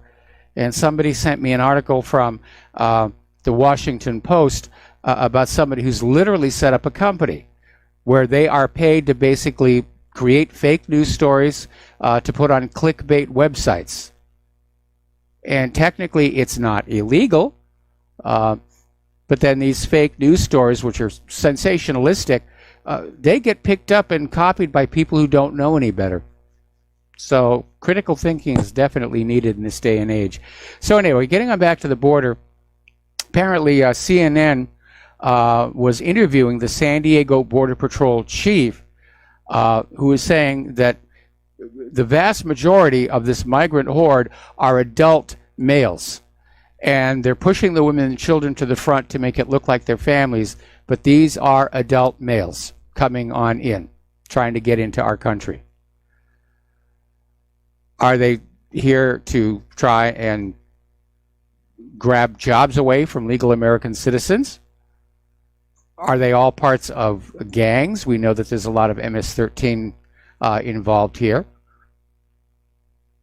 These open borders people just don't understand the damage they are causing to countries that go along with that. But countries like Slovakia, they're wising up. I'm trying to remember who it was who said that quote a while back. If you import the third world into your country, you get third world problems here. Okay. Phone lines are open, 800-313-9443, and I could use a few phone calls here. They did have a good day on the stock market, ended in the green here. Apparently, Nigel Farage is out there making the rounds again over Theresa May's disappointing Brexit deal, and I think at this point pretty much everybody in Great Britain understands she was always a Remainer. And she was always going to try and figure out a way to pull the teeth out of Brexit. Remember up in Portland, that Antifa leader who pled guilty to raping an underage boy is not going to get any jail time. And this is his second offense. Somebody's pulling a lot of juice. There we are. Okay, apparently, along with their other problems, GM is going to kill off the Chevrolet Volt, Cruze, and Impala. Americans are ditching larger passenger cars and going to more economical. Okay. All right, let's see. Yeah, here's another one of these articles about fake borders, fake pictures, lies everywhere. So let me...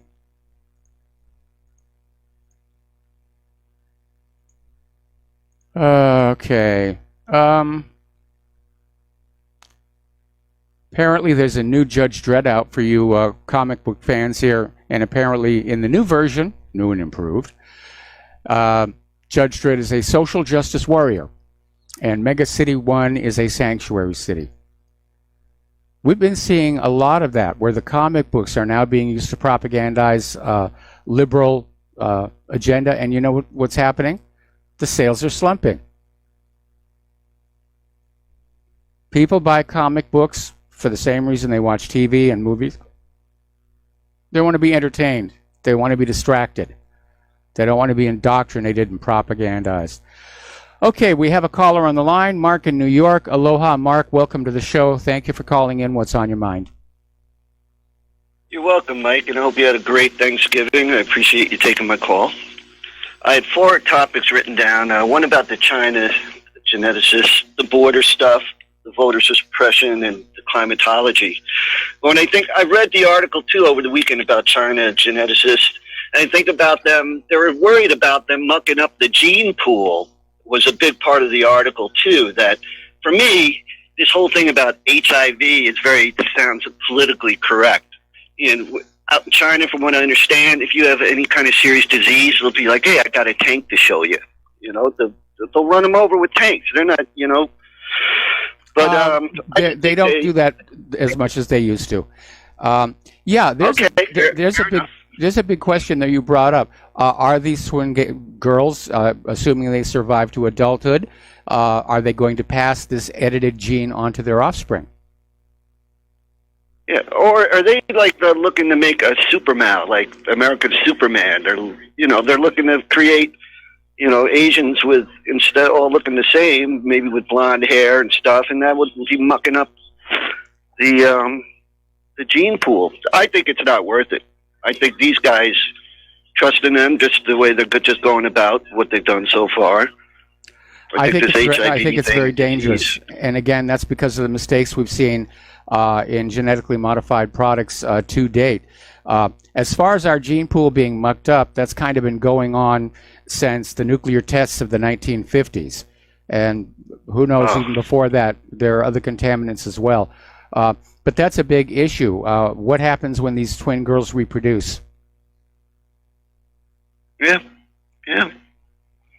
It was a very big concern for what they're really going to do a couple of years down the line and where it goes from here, and that they're already doing stuff without really anybody letting in on the things. But at a few other points, though, one thing about climatology and all these reports over the weekend, you were saying it's based on, cooked books. It reminds me of the Enron thing where they were doing creative bookkeeping. Yep. And I call these climatology like they're the Enron of science. It has nothing to do with the real data. Like you told me, they had some of this other stuff. Well, they kept in the trees. Let's be a little bit honest, because back in the 1990s, when Al Gore was first coming up with this, the temperature was warming, and so they just said, "Okay, we've got this thing. It happens naturally. We're going to declare it a crisis and offer to sell everybody a solution." And they started doing that, and then Mother Nature pulled a 180, and the temperature began to decline. These people who had built their media image on human-caused global warming didn't want to back off on that. So that's where Hide the Decline came in, and that's where the forgery and fakery began. And a bribe as opposed to a grant. I mean, why bite the hand that feeds you, too? Well, right? There's not much difference between either one, except the note asking for the bribe is a bit better written. Over the weekend, I got in a little thing on the social media about voter suppression, and they brought up North Carolina. I did find a North Carolina conservative site. I did duck search, and I did have to look a little deeper because the 3 pages were filled with, every liberal rag about why they're suppressing votes.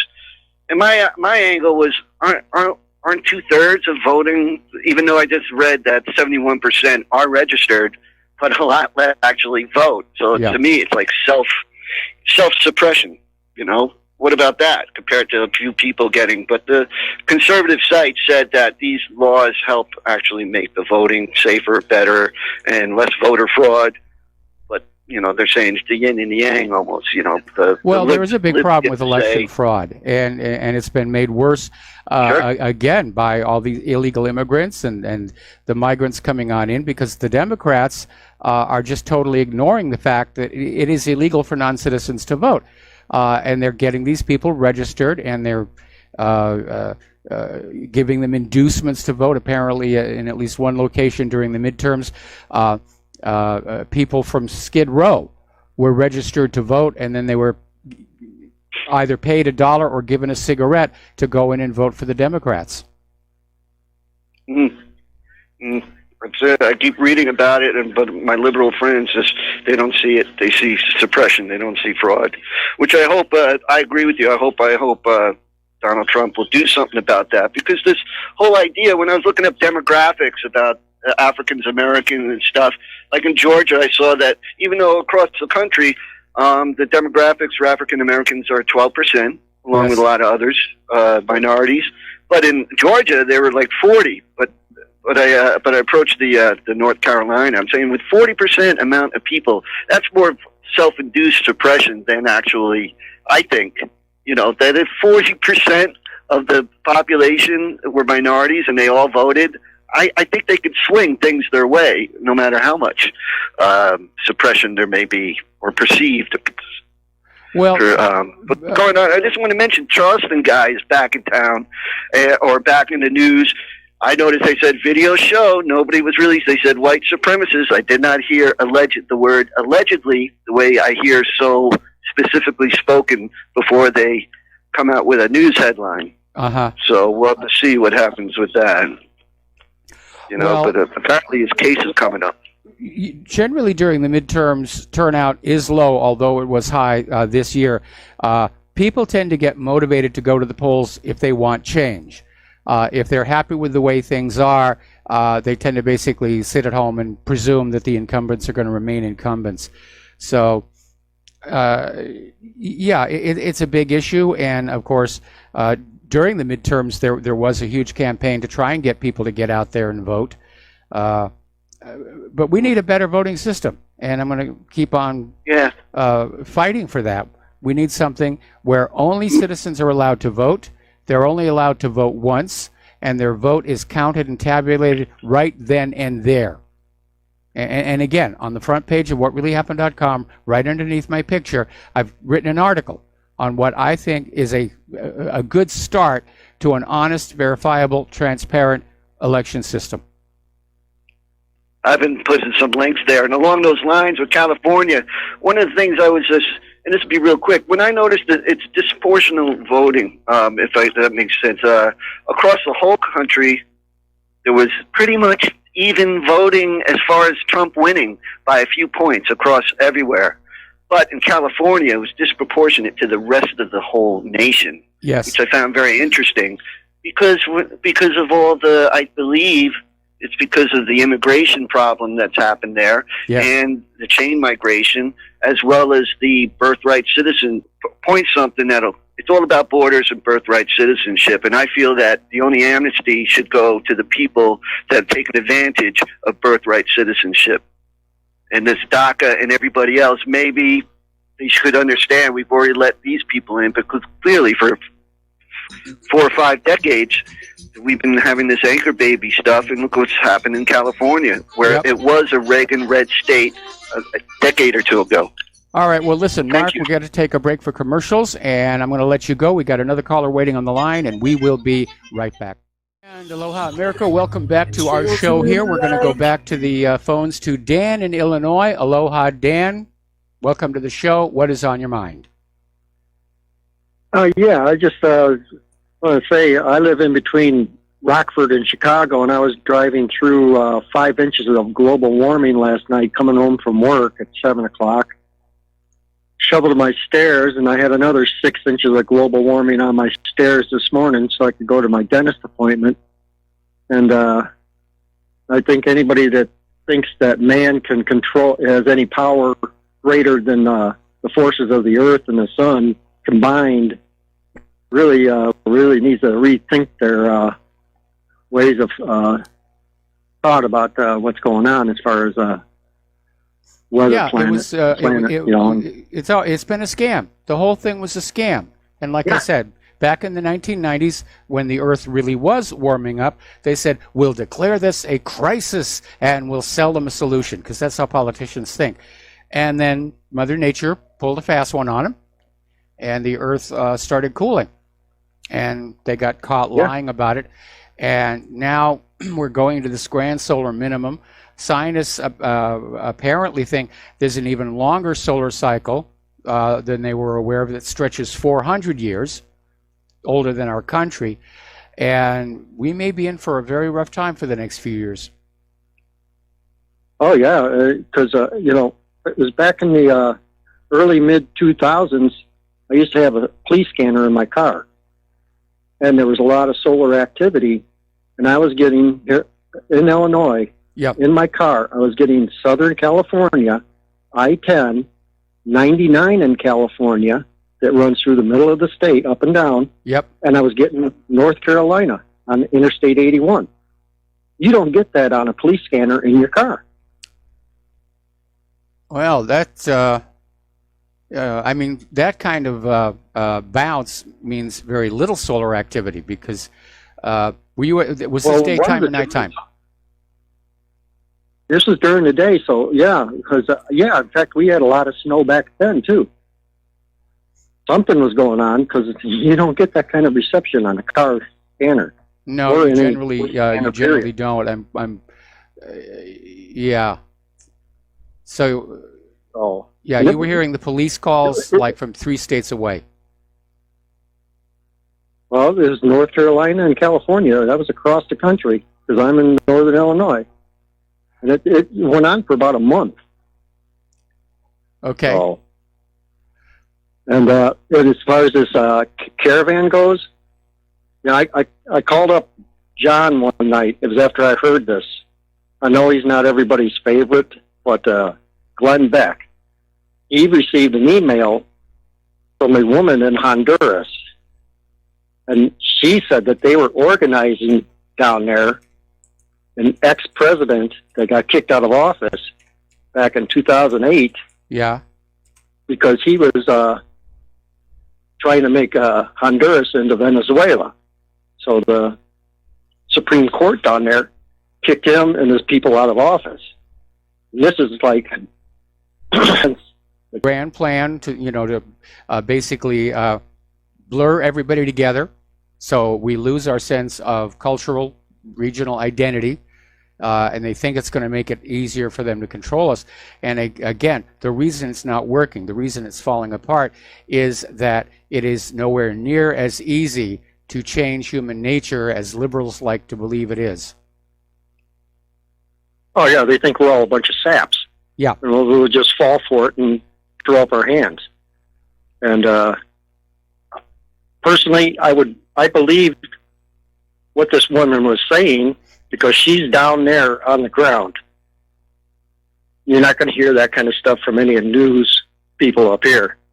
No, the corporate media up here is very much on board with, Trump is wrong for closing the border. And like I said, MSNBC is out there saying that, Trump is just using this for political gain.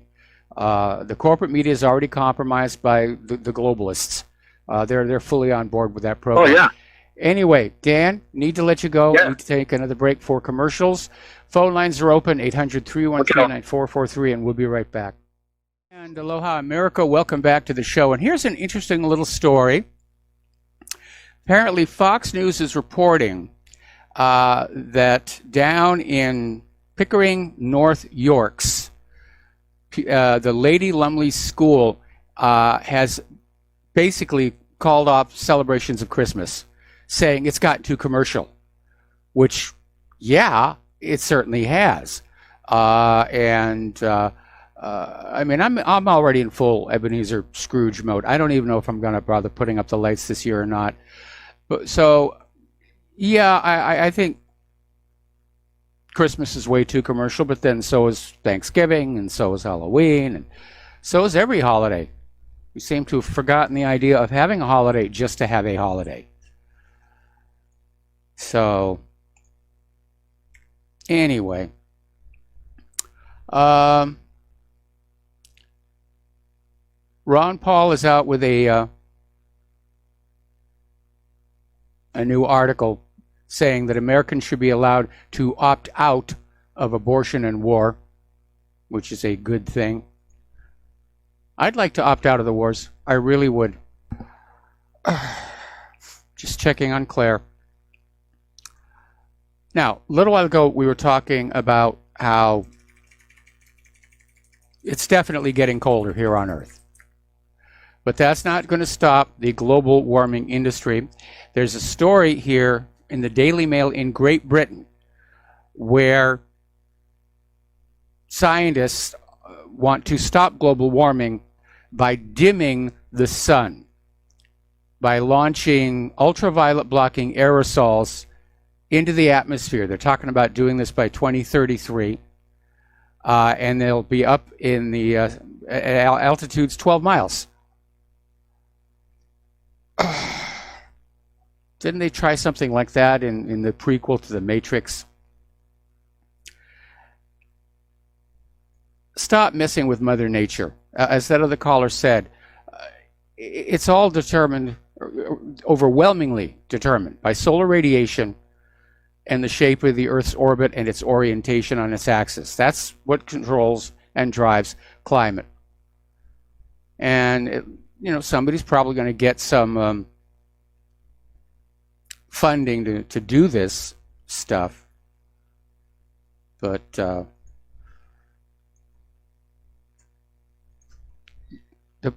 lot of people are saying this could backfire and be catastrophic here. Okay, do you remember that giant floating pipe? They set up this floating pipe. It was going to clean the Great Pacific Garbage Patch up. Well, apparently it's run into some problems there because the garbage is spilling back into the ocean. Apparently this floating pipe isn't floating high enough and the sides aren't steep enough where I presume just wave action is taking the garbage and putting it right back out there on the water. Okay. We talked about this the other day. And I remember when I was a kid growing up and they would say, well, there used to be these brutish cavemen, they were called Neanderthals, and along came Cro-Magnon and we basically clubbed them over the head and they went away. No, actually, they're doing more DNA tests showing that humans and Neanderthals interbred many times, multiple times, over 35,000 years when they shared the plains of Eurasia.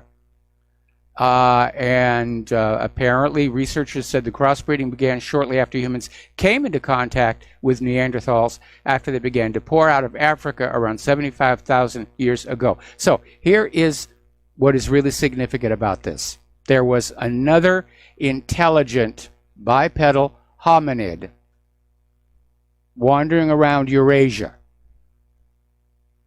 Now, and if you're like me, you probably grew up with this idea that there was a single source for all human beings, the Adam and Eve thing. But in looking around at the various differences in humans, I think it's much more likely that there were multiple species of bipedal, intelligent, tool-using hominids. And that's why we are the way that we are today. That there isn't a single origin for humankind. There are many origins for humankind. Okay. The U.S. Postal Service has had a hack or a leak. Apparently, they had a security flaw that exposed the data of 60 million customers. It was a vulnerability on the USPS website that allowed anyone to see online users' street addresses, usernames, phone numbers, and other personal information. And apparently a security researcher notified the USPS more than a year ago of this vulnerability. But the USPS only got around to fixing it recently. So, okay. Somebody just sent in an email here. The migrant horde, for everyone that supports these migrants, they should be obligated by law to sponsor a migrant or two and be responsible for them for at least 1 year. It's a good idea. Claire has suggested it many times herself. And we also had, let's see, where was it? The migrant horde. Well, somebody basically wrote in saying that if the goal is open borders, why do we still need TSA? Which I think is a good comment here to be making.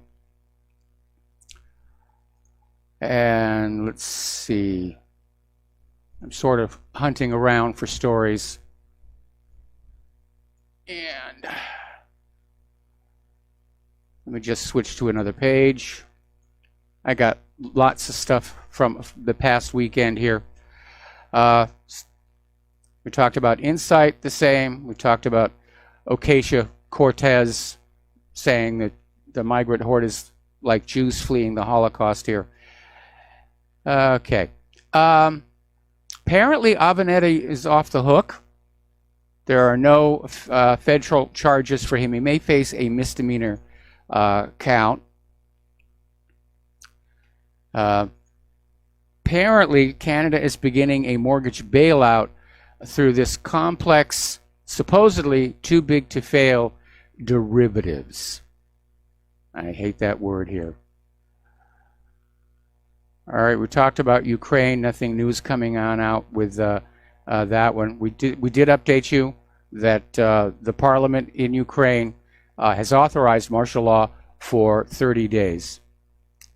And apparently, Russian consulate territory is on fire. We talked about that one. Oh, here's a good one, especially as we head into the holiday shopping season. Apple is cutting the price of its budget iPhone XR with the world's most advanced LCD display. Apparently, Apple is forced to offer subsidies to Japanese operators because the sales just have not been there. Yeah, it's an expensive unit. I mean, that's the low-end phone. That's like $700. $1,000 for a cell phone? Yes, it's a nice little unit, but so that really is okay. Apparently, they've had a nasty chemical spill in southern China. It's put 52 people in the hospital and has cost affected fishing villages millions of dollars in lost revenue. Apparently, it's turned out it was a lot larger than first reported. Okay.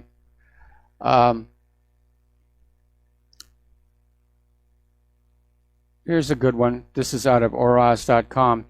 The British military head says Russia poses an even bigger threat than the Islamic State.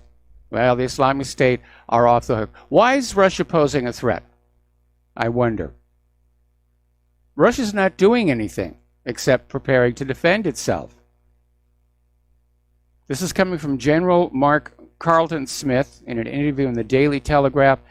Russia has demonstrated that it is prepared to use military force to secure and expand its national interest. Really? Where? Where did they do this? As opposed to the United States, which is in Syria and Libya and Yemen, been in Iraq, been in Afghanistan, gazing avariciously at Iran now. I mean, this is absurd. I can't imagine the British people reading this Daily Telegraph interview and saying, oh yeah, Russia's a threat, Russia's a threat. In this day and age of independent media, back in the 1950s during the Cold War, yeah, it was very different. There were no alternative sources of information unless you had a shortwave radio, which I was lucky enough to have. I built it from a Heath kit when I was in high school. But it's just more lying. It's nothing but lies. And I'm in agreement with these other callers that we had earlier today. The United States is not going to be able to prevail in a conventional war against Russia and China. Even our military command has now admitted the same thing. Can't be done. So what are we going to do? Well, we're going to build up. We're going to start building a new mighty war machine to go after Russia and China. What a waste of our money. What a waste of manpower. What a waste of manufacturing. When you look around our country at how deteriorated it is, the bad roads, the bad rails, the risky dams, bridges that are seen as deficient, and you look at all the money, something like $5 trillion has been spent on the post-9/11 wars. Just imagine, had that money been spent improving our nation. It's estimated that completely overhauling and revamping our national infrastructure would have only cost $1 trillion. We could have had a brand new country, brand new highways, brand new roads, brand new streets. But the money went for bombs, bullets, and butter. And it is a waste. It absolutely is a waste. Another story coming out of the Capitol. Apparently, Donald Trump is looking for a different attorney general than Matthew Whitaker. And apparently, Whitaker will be staying on until next summer. But past that, they're not sure. But the good news is, this gives him something like 7 months, if you will, to possibly indict Clinton and end that Mueller probe. So, yeah, another article. Apparently, San Francisco Giants co-owner Charles Johnson is throwing maximum money at Cindy Hyde Smith. So, that whole take anything is just silly. It's gotten out of control. It's gotten out of control because that flag and that anthem do not represent the government, which we all agree is misbehaving. That's our flag. That's our anthem. When these athletes and celebrities and stars disrespect the flag, they're disrespecting us. And I'm not surprised that attendance at various sporting events is now in decline. So, apparently Alyssa Milano got a little bit of a Twitter backlash during the California wildfire. She basically ignored the victims of the wildfire, who for the most part are legal American citizens, and was out there. We've got to save the asylum seekers. And that provoked a backlash. I think liberals are becoming their own worst enemies here. Oh, and Alexandria Ocasio-Cortez has also weighed in on global warming, saying we're all going to die from it. Is this the best that we can do? Somebody else wrote me another note saying, why is the world being run by psychopaths?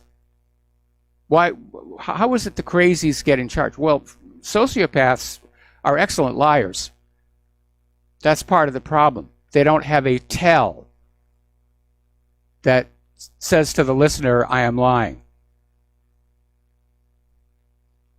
Need to go back to George Isuzu. Remember the guy that would flash on the TV commercial under him? He's lying. Another article here about, yes, there was rampant election theft in 2018. Nobody seems to care. And I'm wondering, why is that?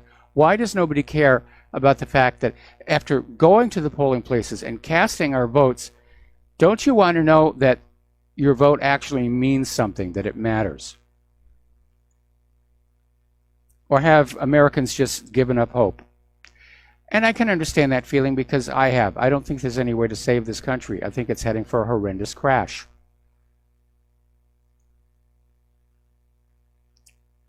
So, nothing new on Ukraine. We talked about the Tesla Tower.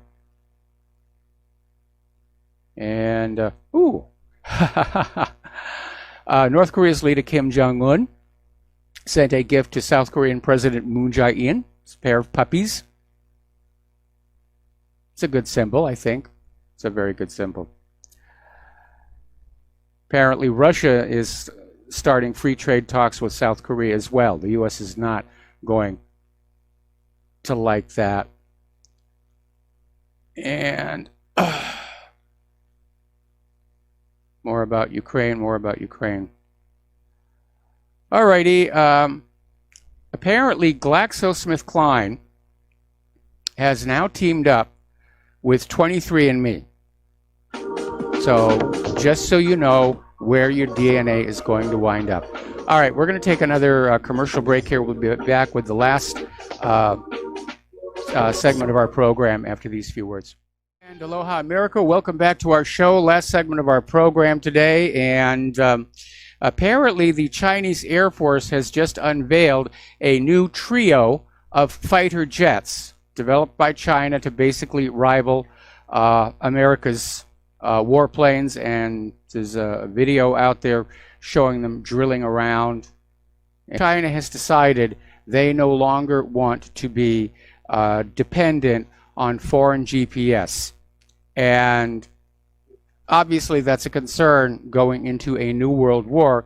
Nobody wants to be dependent on the U.S. system, which can be tinkered with and tampered with, or just plain shut off. You know, the civilian part of it, the unencrypted part of it. So China is spending $9 billion to build their own GPS system so fighters and Navy ships don't have to navigate by U.S.-owned satellites if and when the war breaks out. And apparently they're going to have it in smartphones, autonomous cars, planes, and ships. Now, apparently this system is currently operational in China with a small fleet of satellites overhead, but it should be globally available by 2020. So it's getting crowded up there. It is really getting crowded up there. All right, here's an interesting story. This came again, the Daily Mail here. Apparently, investors in Bitcoin may not technically own them because the English courts don't recognize the cryptocurrency as possessions. This is coming from Dave Michaels, a research associate at Queen Mary University of London. And it says the level of legal protection is unclear. And he's done some research that shows that courts in England and Wales are unlikely to identify digital tokens like Bitcoins as property because they exist in virtual space only. And the same law is likely to apply in other common law jurisdictions since the United States, Hong Kong, Singapore, most of India, and elsewhere. Now, when Bitcoin first came along, there actually was a token for it, which I don't have. This is the Electro. That's back when they thought it wasn't going to just go as crazy as it did. But now they truly are virtual. They exist in a computer's memory. So I understand the legal difficulty. How do you say what is real?